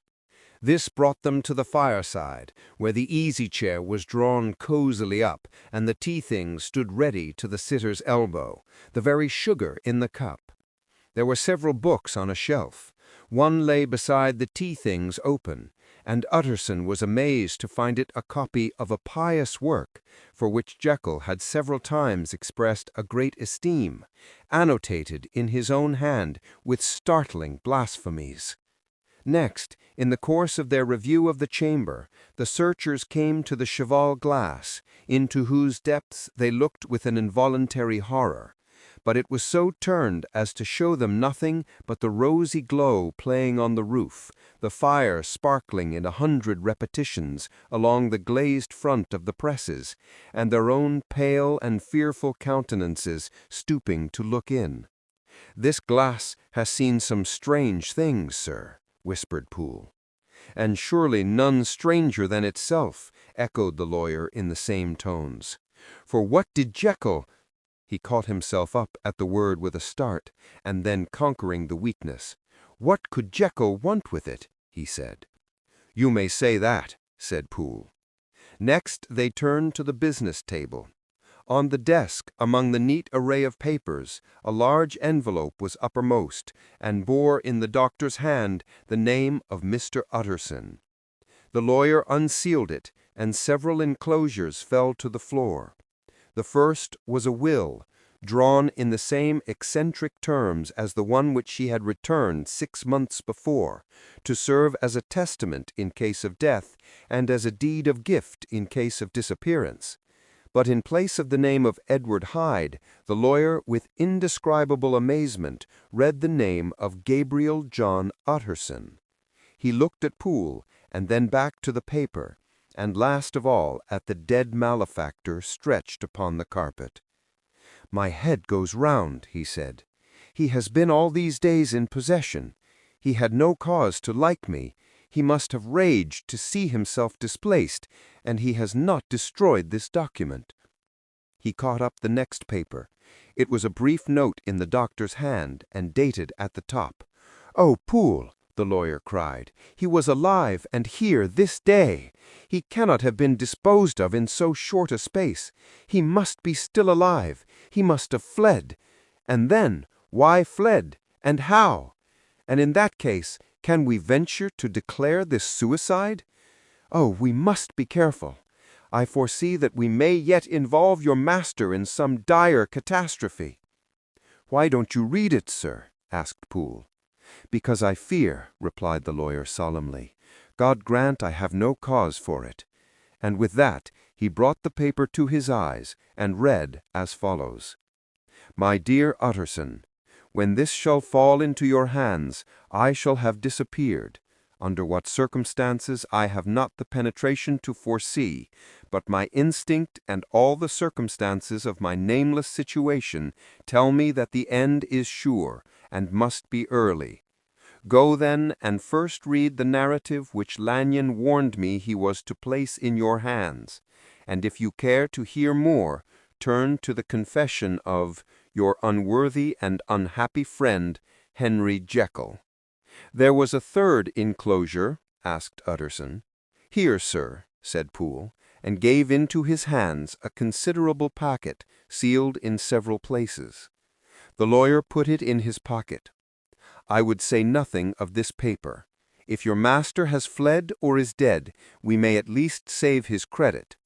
It is now 10. I must go home and read these documents in quiet, but I shall be back before midnight, when we shall send for the police." They went out, locking the door of the theater behind them, and Utterson, once more leaving the servants gathered about the fire in the hall, trudged back to his office to read the 2 narratives in which this mystery was now to be explained. Dr. Lanyon's narrative.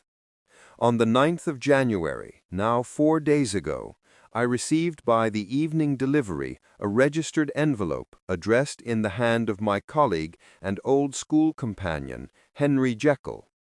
I was a good deal surprised by this, for we were by no means in the habit of correspondence.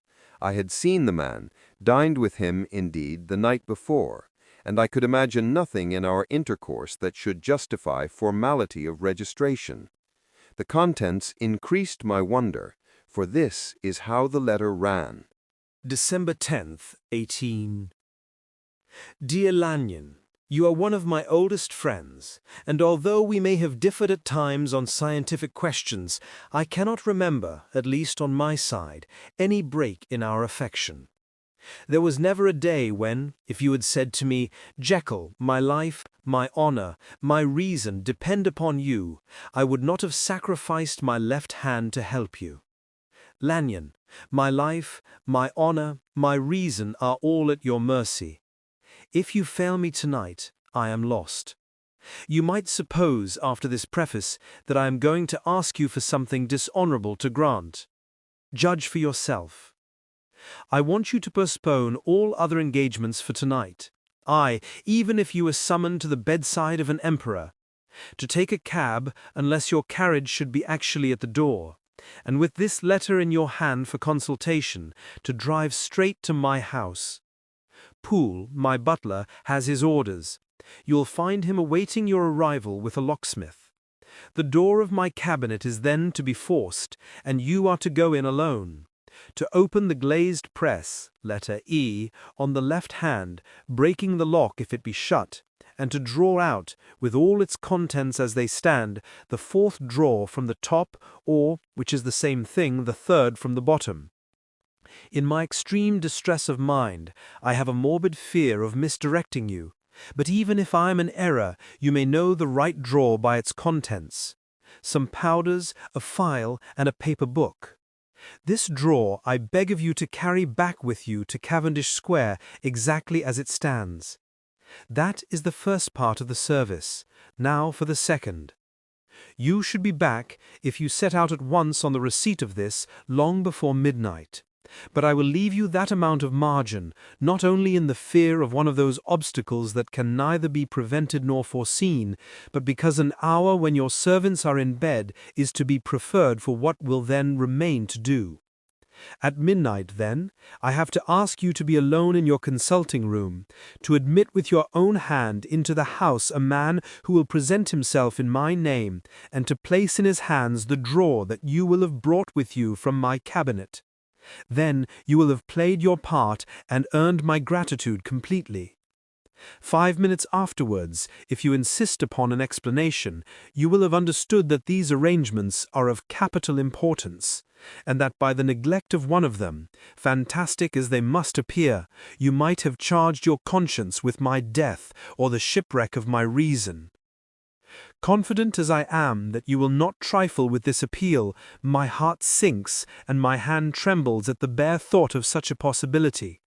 Think of me at this hour, in a strange place, laboring under a blackness of distress that no fancy can exaggerate, and yet well aware that if you will but punctually serve me, my troubles will roll away like a story that is told.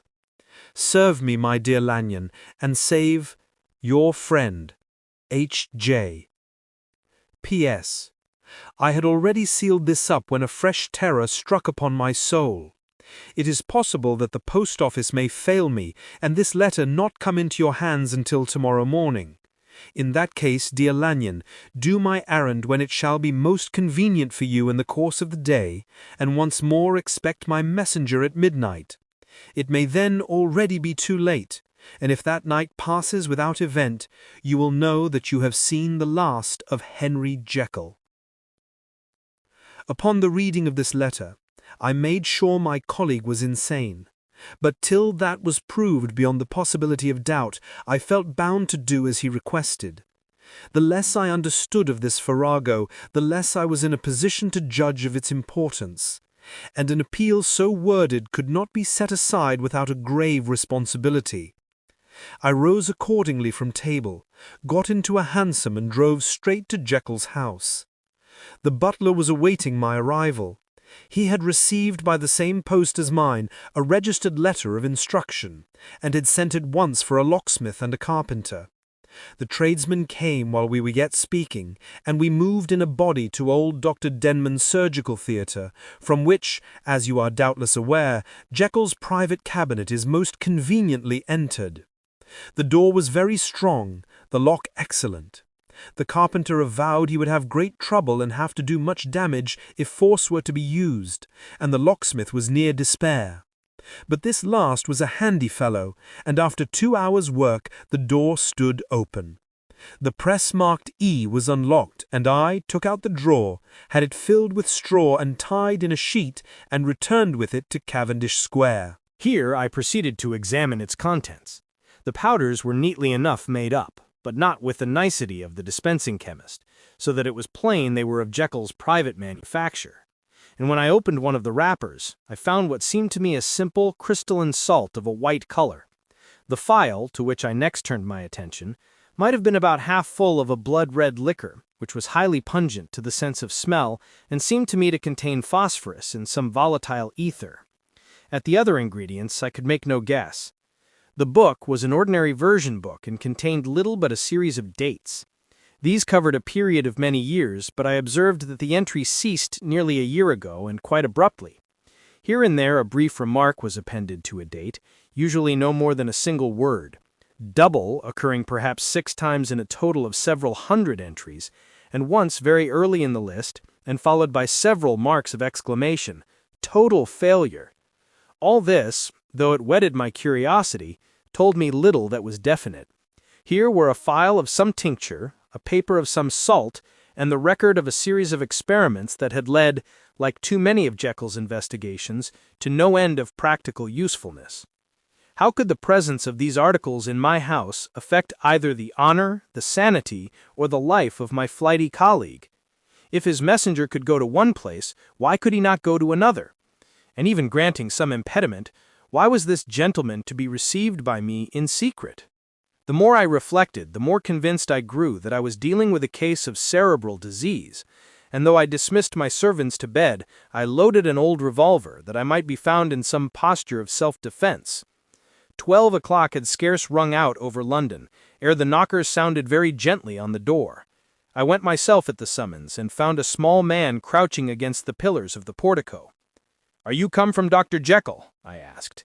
He told me yes by a constrained gesture, and when I had bidden him enter, he did not obey me without a searching backward glance into the darkness of the square.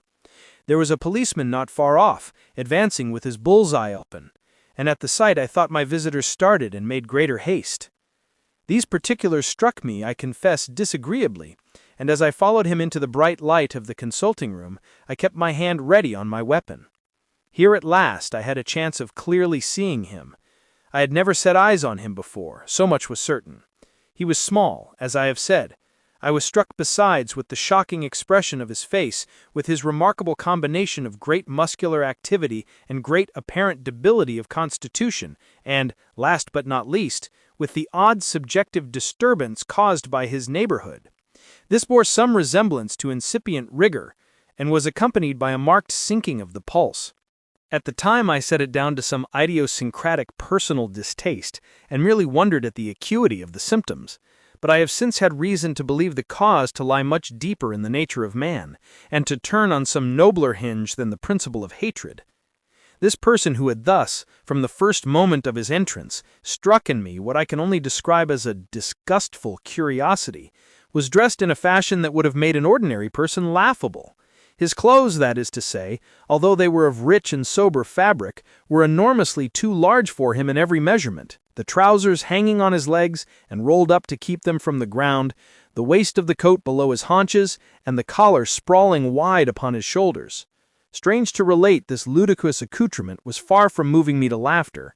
Rather, as there was something abnormal and misbegotten in the very essence of the creature that now faced me, something seizing, surprising, and revolting, this fresh disparity seemed but to fit in with it, and to reinforce it.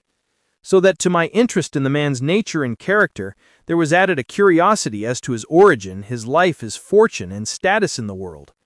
These observations, though they have taken so great a space to be set down in, were yet the work of a few seconds. My visitor was indeed on fire with somber excitement. "Have you got it?" he cried. "Have you got it?" And so lively was his impatience that he even laid his hand upon my arm and sought to shake me. I put him back, conscious at his touch of a certain icy pang along my blood. "Come, sir," I said, "you forget that I have not yet the pleasure of your acquaintance. Be seated, if you please." And I showed him an example, and sat down myself in my customary seat, and with as fair an imitation of my ordinary manner to a patient, as the lateness of the hour, the nature of my preoccupations, and the horror I had of my visitor would suffer me to muster. "I beg your pardon, Dr. Lanyon," he replied, civilly enough. "What you say is very well founded, and my impatience has shown its heels to my politeness. I come here at the instance of your colleague, Dr. Henry Jekyll, on a piece of business of some moment, and I understood—" He paused and put his hand to his throat, and I could see, in spite of his collected manner, that he was wrestling against the approaches of the hysteria. "I understood a drawer." But here I took pity on my visitor's suspense, and some perhaps on my own growing curiosity. "There it is, sir," said I, pointing to the drawer where it lay on the floor behind a table and still covered with the sheet. He sprang to it, and then paused and laid his hand upon his heart. I could hear his teeth grate with the convulsive action of his jaws, and his face was so ghastly to see that I grew alarmed both for his life and reason. "Compose yourself," I said. He turned a dreadful smile to me, and as if with the decision of despair, plucked away the sheet. At sight of the contents, I uttered one loud sob of such immense relief that I sat petrified. And the next moment, in a voice that was already fairly well under control, "Have you a graduated glass?" he asked. I rose from my place with something of an effort, and gave him what he asked. He thanked me with a smiling nod, measured out a few minims of the red tincture, and added one of the powders. The mixture, which was at first of a reddish hue, began, in proportion as the crystals melted, to brighten in color, to effervesce audibly, and to throw off small fumes of vapor. Suddenly, and at the same moment, the ebullition ceased, and the compound changed to a dark purple, which faded again more slowly to a watery green. My visitor, who had watched these metamorphoses with a keen eye, smiled, set down the glass upon the table, and then turned and looked upon me with an air of scrutiny. "And now," he said, "to settle what remains. Will you be wise? Will you be guided? Will you suffer me to take this glass in my hand and to go forth from your house without further parley, or has the greed of curiosity too much command of you? Think before you answer, for it shall be done as you decide. As you decide, you shall be left as you were before, and neither richer nor wiser unless the sense of service rendered to a man in mortal distress may be counted as a kind of riches of the soul. Or if you shall so prefer to choose, a new province of knowledge and new avenues to fame and power shall be laid open to you, here, in this room, upon the instant, and your sight shall be blasted by a prodigy to stagger the unbelief of Satan. Sir, I said, affecting a coolness that I was far from truly possessing, you speak enigmas, and you will perhaps not wonder that I hear you with no very strong impression of belief. But I have gone too far in the way of inexplicable services to pause before I see the end. It is well, replied my visitor. Lanyon, you remember your vows. What follows is under the seal of our profession. And now, you who have so long been bound to the most narrow and material views, you who have denied the virtue of transcendental medicine, you who have derided your superiors, behold. He put the glass to his lips and drank at one gulp. A cry followed. He reeled, staggered, clutched at the table and held on, staring with injected eyes, gasping with open mouth. And as I looked, there came, I thought, a change. He seemed to swell. His face became suddenly black, and the features seemed to melt and alter, and the next moment I had sprung to my feet and leaped back against the wall. My arm raised to shield me from that prodigy, my mind submerged in terror. "O God!" I screamed, and "O God!" again and again, for there, before my eyes, pale and shaken and half fainting, and groping before him with his hands like a man restored from death, there stood Henry Jekyll. What he told me in the next hour I cannot bring my mind to set on paper. I saw what I saw, I heard what I heard, and my soul sickened at it. And yet now that that sight has faded from my eyes, I ask myself if I believe it, and I cannot answer.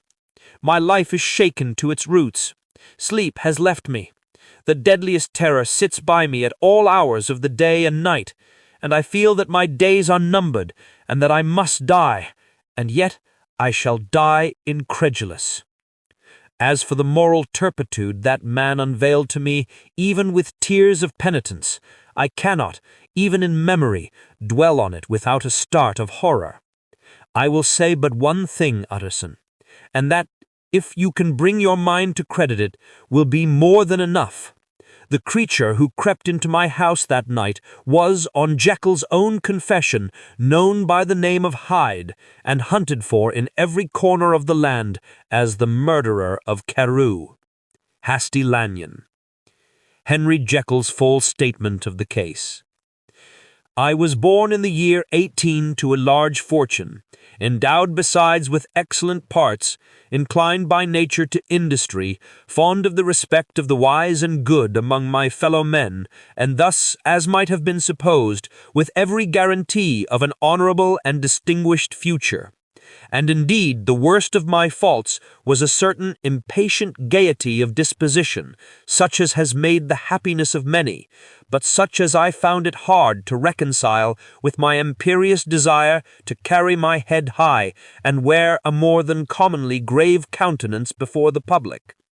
Hence it came about that I concealed my pleasures, and that when I reached years of reflection, and began to look round me and take stock of my progress and position in the world, I stood already committed to a profound duplicity of life.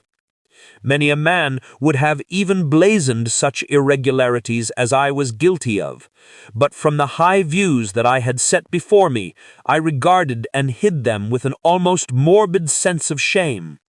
It was thus rather the exacting nature of my aspirations than any particular degradation in my faults that made me what I was, and with even a deeper trench than in the majority of men, severed in me those provinces of good and ill which divide and compound man's dual nature. In this case, I was driven to reflect deeply and inveterately on that hard law of life which lies at the root of religion and is one of the most plentiful springs of distress. Though so profound a double dealer, I was in no sense a hypocrite. Both sides of me were in dead earnest. I was no more myself when I laid aside restraint and plunged in shame than when I labored in the eye of day at the furtherance of knowledge or the relief of sorrow and suffering. And it chanced that the direction of my scientific studies, which led wholly towards the mystic and the transcendental, reacted and shed a strong light on this consciousness of the perennial war among my members. With every day, and from both sides of my intelligence, the moral and the intellectual, I thus drew steadily nearer to that truth by whose partial discovery I have been doomed to such a dreadful shipwreck, that man is not truly one, but truly two. I say two because the state of my own knowledge does not pass beyond that point. Others will follow, others will outstrip me on the same lines, and I hazard the guess that man will be ultimately known for a mere polity of multifarious, incongruous, and independent denizens. I, for my part, from the nature of my life, advanced infallibly in one direction and in one direction only. It was on the moral side, and in my own person, that I learned to recognize the thorough and primitive duality of man. I saw that, of the two natures that contended in the field of my consciousness, even if I could rightly be said to be either, it was only because I was radically both. And from an early date, even before the course of my scientific discoveries had begun to suggest the most naked possibility of such a miracle, I had learned to dwell with pleasure as a beloved daydream on the thought of the separation of these elements. If each, I told myself, could but be housed in separate identities, life would be relieved of all that was unbearable. The unjust might go his way, delivered from the aspirations and remorse of his more upright twin, and the just could walk steadfastly and securely on his upward path, doing the good things in which he found his pleasure, and no longer exposed to disgrace and penitence by the hands of this extraneous evil. It was the curse of mankind that these incongruous faggots were thus bound together, that in the agonized womb of consciousness these polar twins should be continuously struggling. How, then, were they dissociated? I was so far in my reflections when, as I have said, a sidelight began to shine upon the subject from the laboratory table. I began to perceive more deeply than it has ever yet been stated the trembling immateriality, the mist-like transience of the seemingly so solid body in which we walk attired. Certain agents I found to have the power to shake and to pluck back that fleshly vestment, even as a wind might toss the curtains of a pavilion. For two good reasons I will not enter deeply into this scientific branch of my confession. First, because I have been made to learn that the doom and burden of our life is bound forever on man's shoulders, and when the attempt is made to cast it off, it but returns upon us with more unfamiliar and more awful pressure. Second, because as my narrative will make, alas, too evident, my discoveries were incomplete. Enough, then, that I not only recognized my natural body for the mere aura and effulgence of certain of the powers that made up my spirit, but managed to compound a drug by which these powers should be dethroned from their supremacy, and a second form and countenance substituted, none the less natural to me because they were the expression and bore the stamp of lower elements in my soul. I hesitated long before I put this theory to the test of practice. I knew well that I risked death, for any drug that so potently controlled and shook the very fortress of identity might by the least scruple of an overdose or at the least inopportunity in the moment of exhibition utterly blot out that immaterial tabernacle which I looked to it to change. But the temptation of a discovery so singular and profound at last overcame the suggestions of alarm. I had long since prepared my tincture. I purchased at once from a firm of wholesale chemists a large quantity of a particular salt which I knew from my experiments to be the last ingredient required, and late one accursed night I compounded the elements, watched them boil and smoke together in the glass, and when the ebullition had subsided, with a strong glow of courage, drank off the potion. The most racking pang succeeded, a grinding in the bones, deadly nausea, and a horror of the spirit that cannot be exceeded at the hour of birth or death. Then these agonies began swiftly to subside, and I came to myself as if from a great sickness. There was something strange in my sensations, something undescribably new, and from the very novelty incredibly sweet. I felt younger, lighter, happier in body. Within, I was conscious of a heady recklessness, a current of disordered sensual images running like a mill race in my fancy, a solution of the bonds of obligation, an unknown but not an innocent freedom of the soul. I knew myself, at the first breath of this new life, to be more wicked, tenfold more wicked, sold a slave to my original evil. And the thought that moment braced and delighted me like wine. I stretched out my hands, exulting in the freshness of these sensations, and in the act I was suddenly aware that I had lost in stature. There was no mirror at that date in my room. That which stands beside me as I write was brought there later on and for the very purpose of these transformations. The night, however, was far gone into the morning. The morning, black as it was nearly ripe for the conception of the day. The inmates of my house were locked in the most rigorous hours of slumber, and I determined, flushed as I was, with hope and triumph, to venture in my new shape as far as to my bedroom. I crossed the yard, wherein the constellations looked down upon me. I could have thought with wonder the first creature of that sort that their unsleeping vigilance had yet disclosed to them. I stole through the corridors, a stranger in my own house, and coming to my room, I saw for the first time the appearance of Edward Hyde. I must here speak by theory alone, saying not that which I know, but that which I suppose to be most probable. The evil side of my nature, to which I had now transferred the stamping efficacy, was less robust and less developed than the good which I had just deposed. Again, in the course of my life, which had been, after all, 9/10 a life of effort, virtue, and control, it had been much less exercised and much less exhausted. And hence, as I think, it came about that Edward Hyde was so much smaller, slighter, and younger than Henry Jekyll. Even as good shone upon the countenance of the one, evil was written broadly and plainly on the face of the other. Evil, besides, which I must still believe to be the lethal side of man, had left on that body an imprint of deformity and decay. And yet when I looked upon that ugly idol in the glass, I was conscious of no repugnance, rather of a leap of welcome. This too was myself.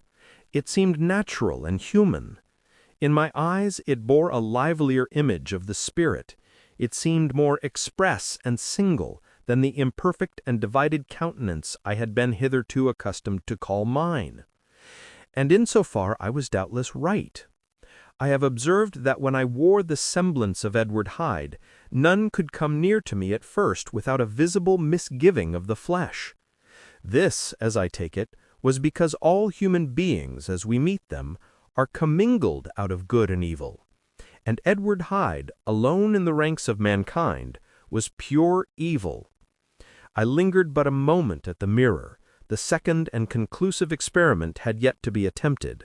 It yet remained to be seen if I had lost my identity beyond redemption, and must flee before daylight from a house that was no longer mine. And hurrying back to my cabinet, I once more prepared and drank the cup, once more suffered the pangs of dissolution, and came to myself once more with the character, the stature, and the face of Henry Jekyll. That night I had come to the fatal crossroads. Had I approached my discovery in a more noble spirit? Had I risked the experiment while under the empire of generous or pious aspirations? All must have been otherwise, and from these agonies of death and birth I had come forth an angel instead of a fiend. The drug had no discriminating action. It was neither diabolical nor divine. It but shook the doors of the prison house of my disposition, and like the captives of Philippi, that which stood within ran forth. At that time my virtue slumbered. My evil, kept awake by ambition, was alert and swift to seize the occasion, and the thing that was projected was Edward Hyde. Hence, although I had now two characters as well as two appearances, one was wholly evil, and the other was still the old Henry Jekyll, that incongruous compound of whose reformation and improvement I had already learned to despair. The movement was thus wholly toward the worse. Even at that time I had not yet conquered my aversions to the dryness of a life of study. I would still be merrily disposed at times, and as my pleasures were, to say the least, undignified, and I was not only well known and highly considered, but growing towards the elderly man, this incoherency of my life was daily growing more unwelcome. It was on this side that my new power tempted me until I fell in slavery.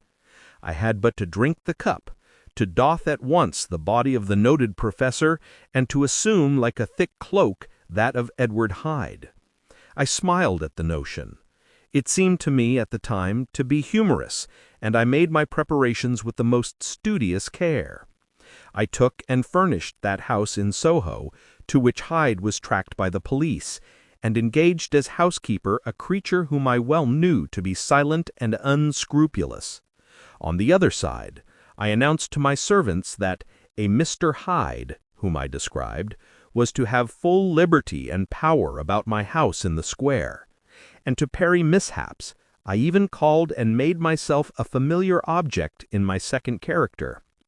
I next drew up that will to which you so much objected, so that if anything befell me in the person of Dr. Jekyll, I could enter on that of Edward Hyde without pecuniary loss. And thus fortified, as I supposed, on every side, I began to profit by the strange immunities of my position. Men have before hired bravos to transact their crimes, while their own person and reputation sat under shelter. I was the first that ever did so for his pleasures. I was the first that could thus plod in the public eye with a load of genial respectability, and in a moment, like a schoolboy, strip off these lendings and spring headlong into the sea of liberty. But for me, in my impenetrable mantle, the safety was complete. Think of it! I did not even exist. Let me but escape into my laboratory door, give me but a second or two to mix and swallow the draught that I had always standing ready, and whatever he had done, Edward Hyde would pass away like the stain of breath upon a mirror, and there, in his stead, quietly at home, trimming the midnight lamp in his study, a man who could afford to laugh at suspicion would be Henry Jekyll. The pleasures which I made haste to seek in my disguise were, as I have said, undignified. I would scarce use a harder term. But in the hands of Edward Hyde, they soon began to turn towards the monstrous. When I would come back from these excursions, I was often plunged into a kind of wonder at my vicarious depravity. This familiar that I called out of my own soul and sent forth alone to do his good pleasure was a being inherently malign and villainous, his every act and thought centered on self, drinking pleasure with bestial avidity from any degree of torture to another, relentless like a man of stone. Henry Jekyll stood at times aghast before the acts of Edward Hyde. But the situation was apart from ordinary laws, and insidiously relaxed the grasp of conscience. It was Hyde, after all, and Hyde alone that was guilty. Jekyll was no worse. He woke again to his good qualities seemingly unimpaired. He would even make haste, where it was possible, to undo the evil done by Hyde. and thus his conscience slumbered. Into the details of the infamy at which I thus connived, for even now I can scarce grant that I committed it, I have no design of entering. I mean but to point out the warnings and the successive steps with which my chastisement approached. I met with one accident, which, as it brought on no consequence, I shall no more than mention. An act of cruelty to a child aroused against me the anger of a passer-by, whom I recognized the other day in the person of your kinsman. The doctor and the child's family joined him. There were moments when I feared for my life. And at last, in order to pacify their too just resentment, Edward Hyde had to bring them to the door and pay them in a check drawn in the name of Henry Jekyll. But this danger was easily eliminated from the future by opening an account at another bank in the name of Edward Hyde himself. And when, by sloping my own hand backward, I had supplied my double with a signature, I thought I sat beyond the reach of fate. Some 2 months before the murder of Sir Danvers, I had been out for one of my adventures, had returned at a late hour, and woke the next day in bed with somewhat odd sensations. It was in vain I looked about me. In vain I saw the decent furniture and tall proportions of my room in the square. In vain that I recognized the pattern of the bed curtains and the design of the mahogany frame. Something still kept insisting that I was not where I was, that I had not wakened where I seemed to be, but in the little room in Soho where I was accustomed to sleep, in the body of Edward Hyde. I smiled to myself, and, in my psychological way, began lazily to inquire into the elements of this illusion, occasionally, even as I did so, dropping back into a comfortable morning doze. I was still so engaged when, in one of my more wakeful moments, my eyes fell upon my hand. Now the hand of Henry Jekyll, as you have often remarked, was professional in shape and size. It was large, firm, white, and comely. But the hand which I now saw, clearly enough, in the yellow light of a mid-London morning, lying half shut on the bedclothes, was lean, corded, knuckly, of a dusky pallor and thickly shaded with a swart growth of hair. It was the hand of Edward Hyde. I must have stared upon it for near half a minute, sunk as I was in the mere stupidity of wonder, before terror woke up in my breast as sudden and startling as the crash of cymbals, and bounding from my bed, I rushed to the mirror. At the sight that met my eyes, my blood was changed into something exquisitely thin and icy. Yes, I had gone to bed Henry Jekyll, I had awakened Edward Hyde. How was this to be explained, I asked myself. And then, with another bound of terror, how was it to be remedied? It was well in the morning, the servants were up, all my drugs were in the cabinet, a long journey down 2 pairs of stairs, through the back passage, across the open court, and through the anatomical theatre, from where I was then standing horror-struck. It might indeed be possible to cover my face, but of what use was that when I was unable to conceal the alteration in my stature? And then, with an overpowering sweetness of relief, it came back upon my mind that the servants were already used to the coming and going of my second self.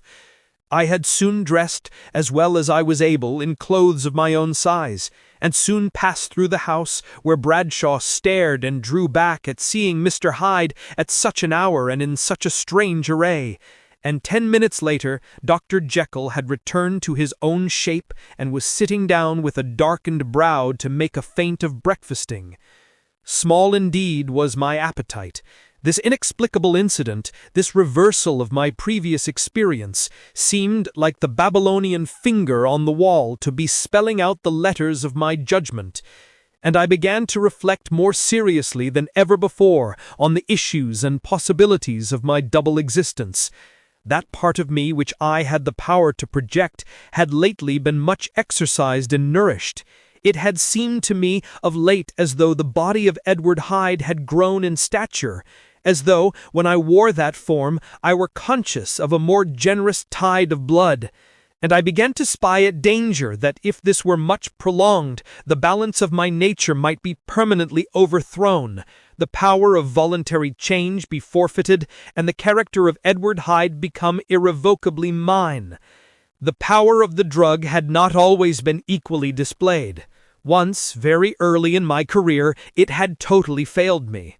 Since then, I had been obliged on more than one occasion to double, and once, with infinite risk of death, to treble the amount. And these rare uncertainties had cast hitherto the sole shadow on my contentment.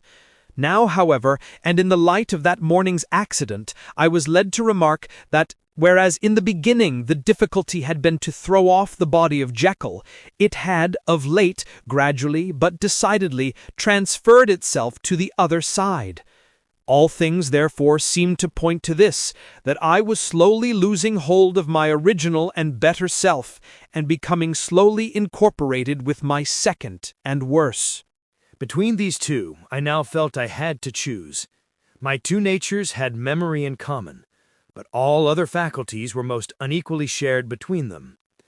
Jekyll, who was composite, now with the most sensitive apprehensions, now with a greedy gusto, projected and shared in the pleasures and adventures of Hyde. But Hyde was indifferent to Jekyll, or but remembered him as the mountain bandit remembers the cavern in which he conceals himself from pursuit. Jekyll had more than a father's interest. Hyde had more than a son's indifference. To cast in my lot with Jekyll was to die to those appetites which I had long secretly indulged, and of late begun to pamper. To cast it in with Hyde was to die to 1,000 interests and aspirations, and to become, at a blow, and forever, despised and friendless. The bargain might appear unequal, but there was still another consideration in the scales, for while Jekyll would suffer smartingly in the fires of abstinence, Hyde would be not even conscious of all that he had lost. Strange as my circumstances were, the terms of this debate are as old and commonplace as man. Much the same inducements and alarms cast the die for any tempted and trembling sinner, and it fell out with me, as it falls with so vast a majority of my fellows, that I chose the better part, and was found wanting in the strength to keep to it. Yes, I preferred the elderly and discontented doctor, surrounded by friends and cherishing honest hopes, and bade a resolute farewell to the liberty, the comparative youth, the light step, leaping impulses and secret pleasures that I had enjoyed in the disguise of Hyde. I made this choice perhaps with some unconscious reservation, for I neither gave up the house in Soho nor destroyed the clothes of Edward Hyde, which still lay ready in my cabinet. For 2 months, however, I was true to my determination. For 2 months I led a life of such severity as I had never before attained to, and enjoyed the compensations of an approving conscience. But time began at last to obliterate the freshness of my alarm. The praises of conscience began to grow into a thing of course.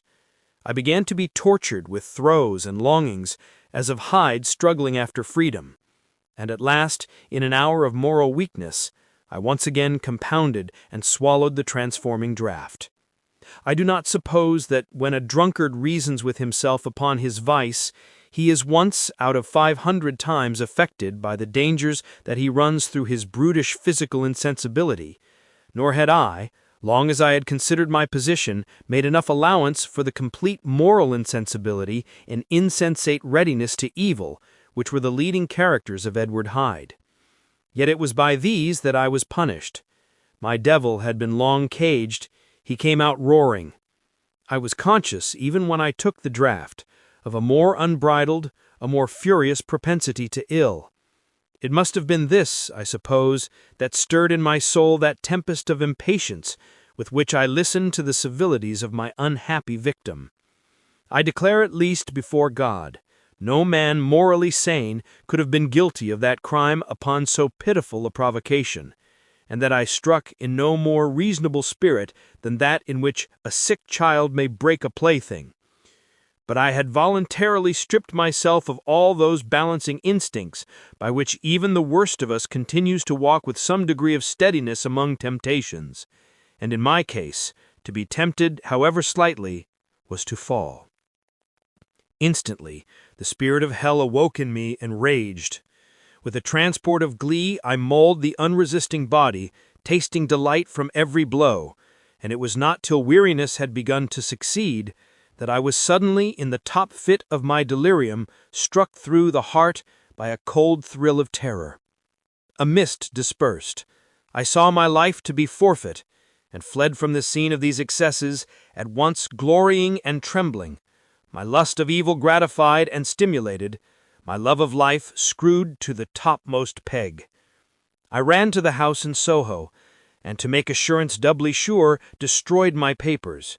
Thence I set out through the lamplit streets in the same divided ecstasy of mind, gloating on my crime, light-headedly devising others in the future, and yet still hastening and still hearkening in my wake for the steps of the avenger.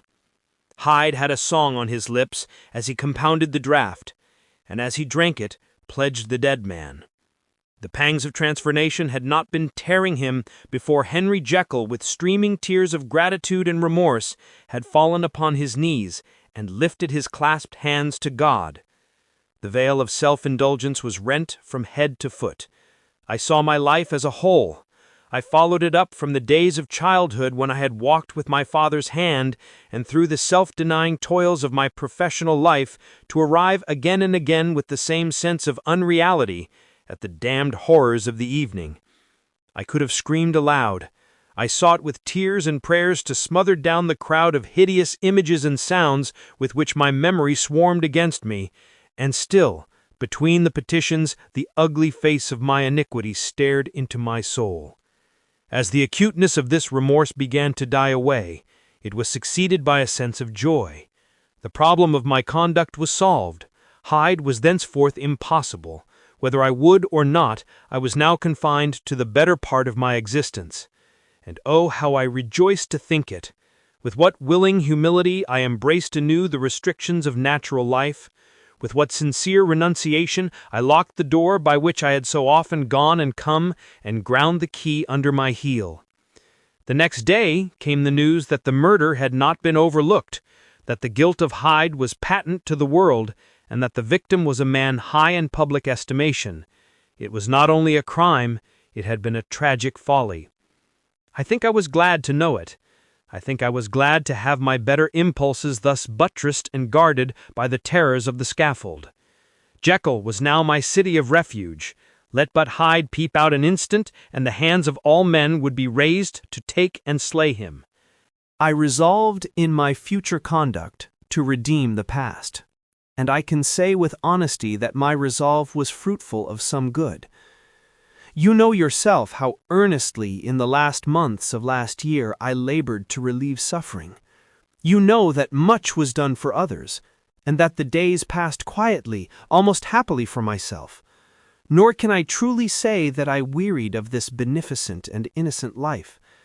I think instead that I daily enjoyed it more completely. But I was still cursed with my duality of purpose, and as the first edge of my penitence wore off, the lower side of me, so long indulged, so recently chained down, began to growl for license. Not that I dreamed of resuscitating Hyde. The bare idea of that would startle me to frenzy. No, it was in my own person that I was once more tempted to trifle with my conscience, and it was as an ordinary secret sinner that I at last fell before the assaults of temptation. There comes an end to all things. The most capacious measure is filled at last, and this brief condescension to my evil finally destroyed the balance of my soul. And yet I was not alarmed. The fall seemed natural, like a return to the old days before I had made my discovery. It was a fine, clear January day, wet underfoot where the frost had melted, but cloudless overhead, and the Regent's Park was full of winter chirrupings and sweet with spring odors. I sat in the sun on a bench, the animal within me licking the chops of memory, the spiritual side a little drowsed, promising subsequent penitence, but not yet moved to begin. After all, I reflected, I was like my neighbors.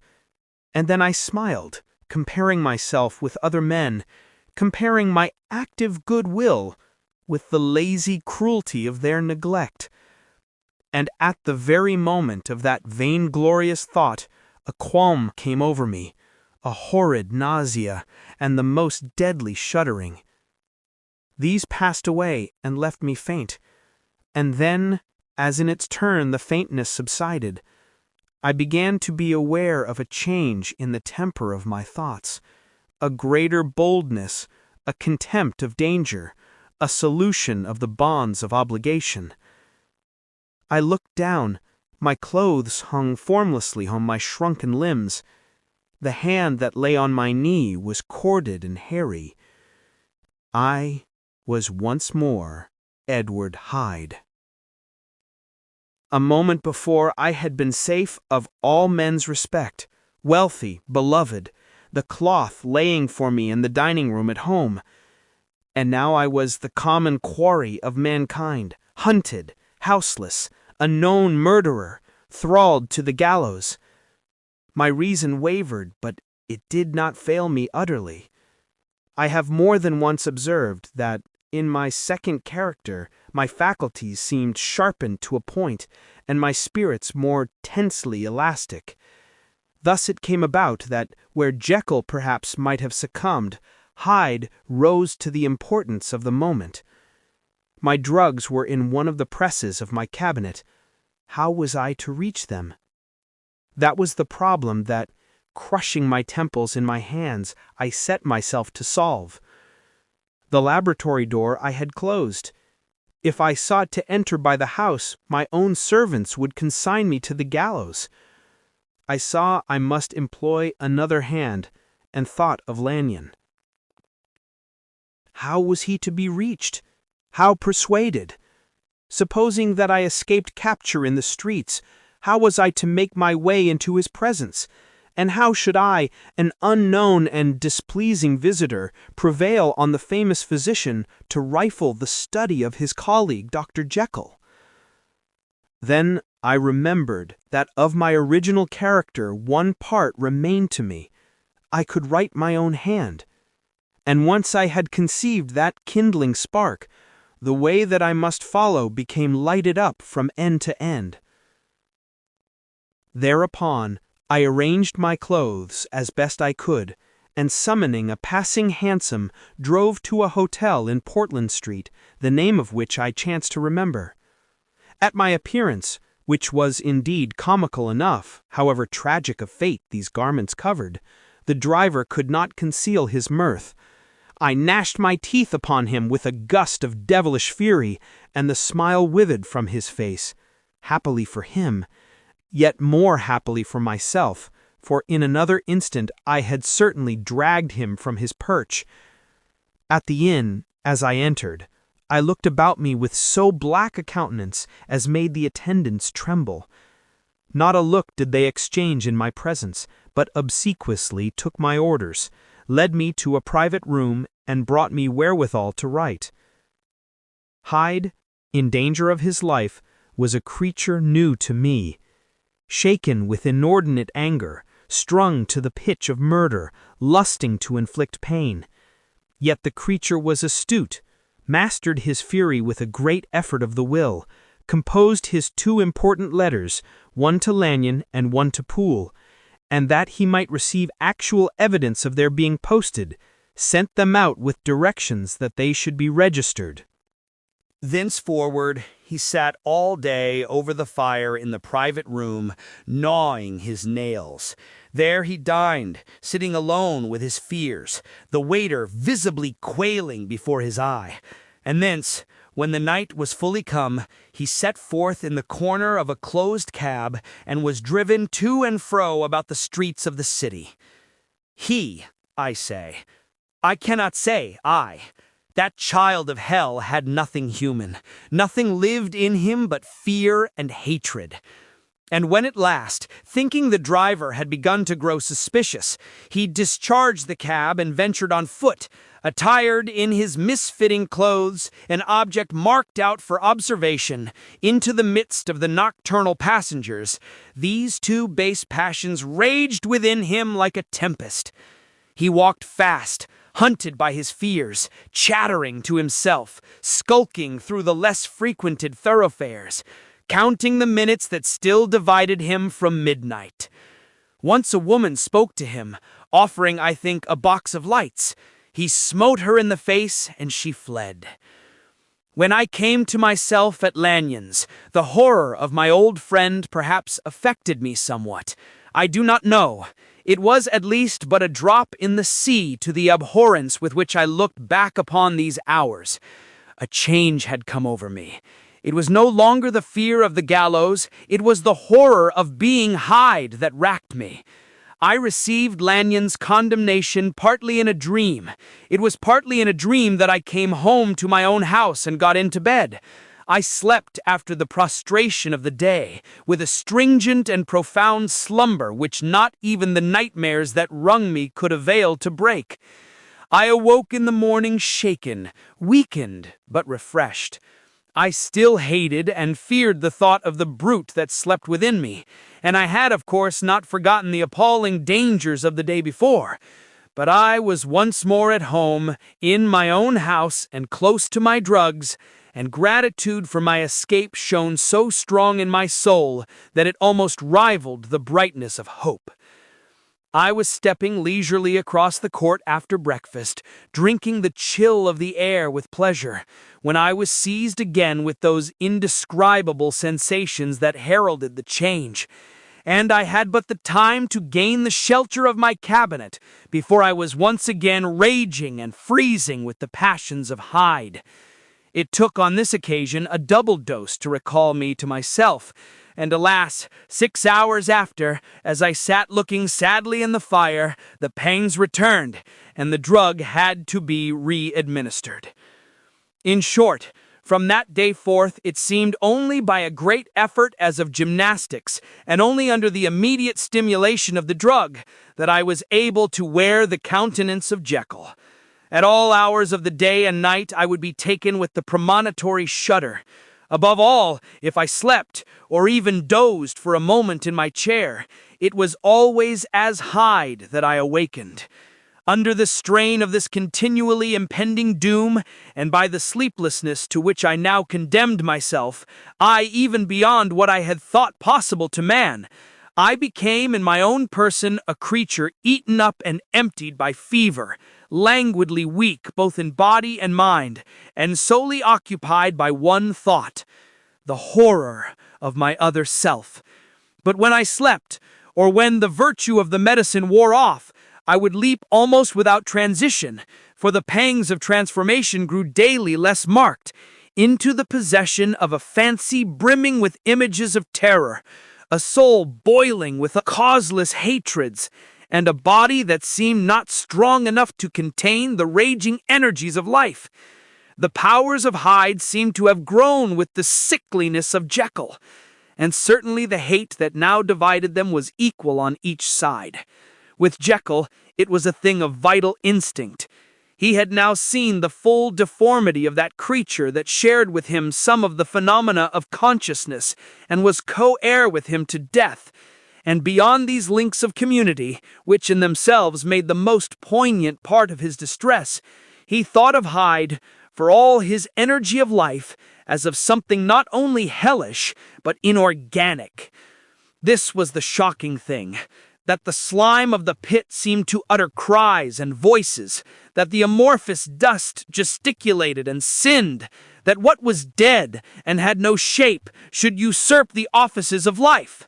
And this again, that insurgent horror was knit to him closer than a wife, closer than an eye, lay caged in his flesh, where he heard it mutter and felt it struggle to be born, and that every hour of weakness and in the confidence of slumber prevailed against him and deposed him out of life. The hatred of Hyde for Jekyll was of a different order. His terror of the gallows drove him continually to commit temporary suicide and return to his subordinate station of a part instead of a person. But he loathed the necessity. He loathed the despondency into which Jekyll was now fallen, and he resented the dislike with which he was himself regarded.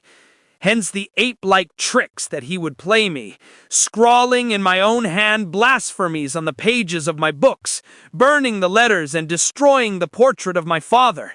And indeed, had it not been for his fear of death, he would have long ago ruined himself in order to involve me in the ruin.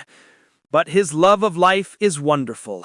I go further. I, who sicken and freeze at the mere thought of him, when I recall the abjection and passion of this attachment, and when I know how he fears my power to cut him off by suicide, I find it in my heart to pity him. It is useless, and the time awfully fails me to prolong this description. No one has ever suffered such torments. Let that suffice. And yet even to these habit brought, no, not alleviation, but a certain callousness of soul, a certain acquiescence of despair. And my punishment might have gone on for years, but for the last calamity which has now fallen, and which has finally severed me from my own face and nature. My provision of the salt, which had never been renewed since the date of the first experiment, began to run low. I sent out for a fresh supply and mixed the draught. The ebullition followed, and the first change of color, not the second. I drank it, and it was without efficiency. You will learn from Poole how I have had London ransacked. It was in vain, and I am now persuaded that my first supply was impure, and that it was that unknown impurity which lent efficacy to the draught. About a week has passed, and I am now finishing this statement under the influence of the last of the old powders. This, then, is the last time, short of a miracle, that Henry Jekyll can think his own thoughts or see his own face in the glass, now how sadly altered. Nor must I delay too long to bring my writing to an end, for if my narrative has hitherto escaped destruction, it has been by a combination of great prudence and great good luck. Should the throes of change take me in the act of writing it, Hyde will tear it in pieces. But if some time shall have elapsed after I have laid it by, his wonderful selfishness and circumscription to the moment will probably save it once again from the action of his ape-like spite. And indeed the doom that is closing on us both has already changed and crushed him. Half an hour from now, when I shall again and forever re-endue that hated personality, I know how I shall sit shuddering and weeping in my chair, or continue with the most strained and fear-struck ecstasy of listening to pace up and down this room, my last earthly refuge, and give ear to every sound of menace. Will Hyde die upon the scaffold, or will he find courage to release himself at the last moment? God knows. I am careless. This is my true hour of death, and what is to follow concerns another than myself. Here, then, as I lay down the pen and proceed to seal up my confession, I bring the life of that unhappy Henry Jekyll to an end.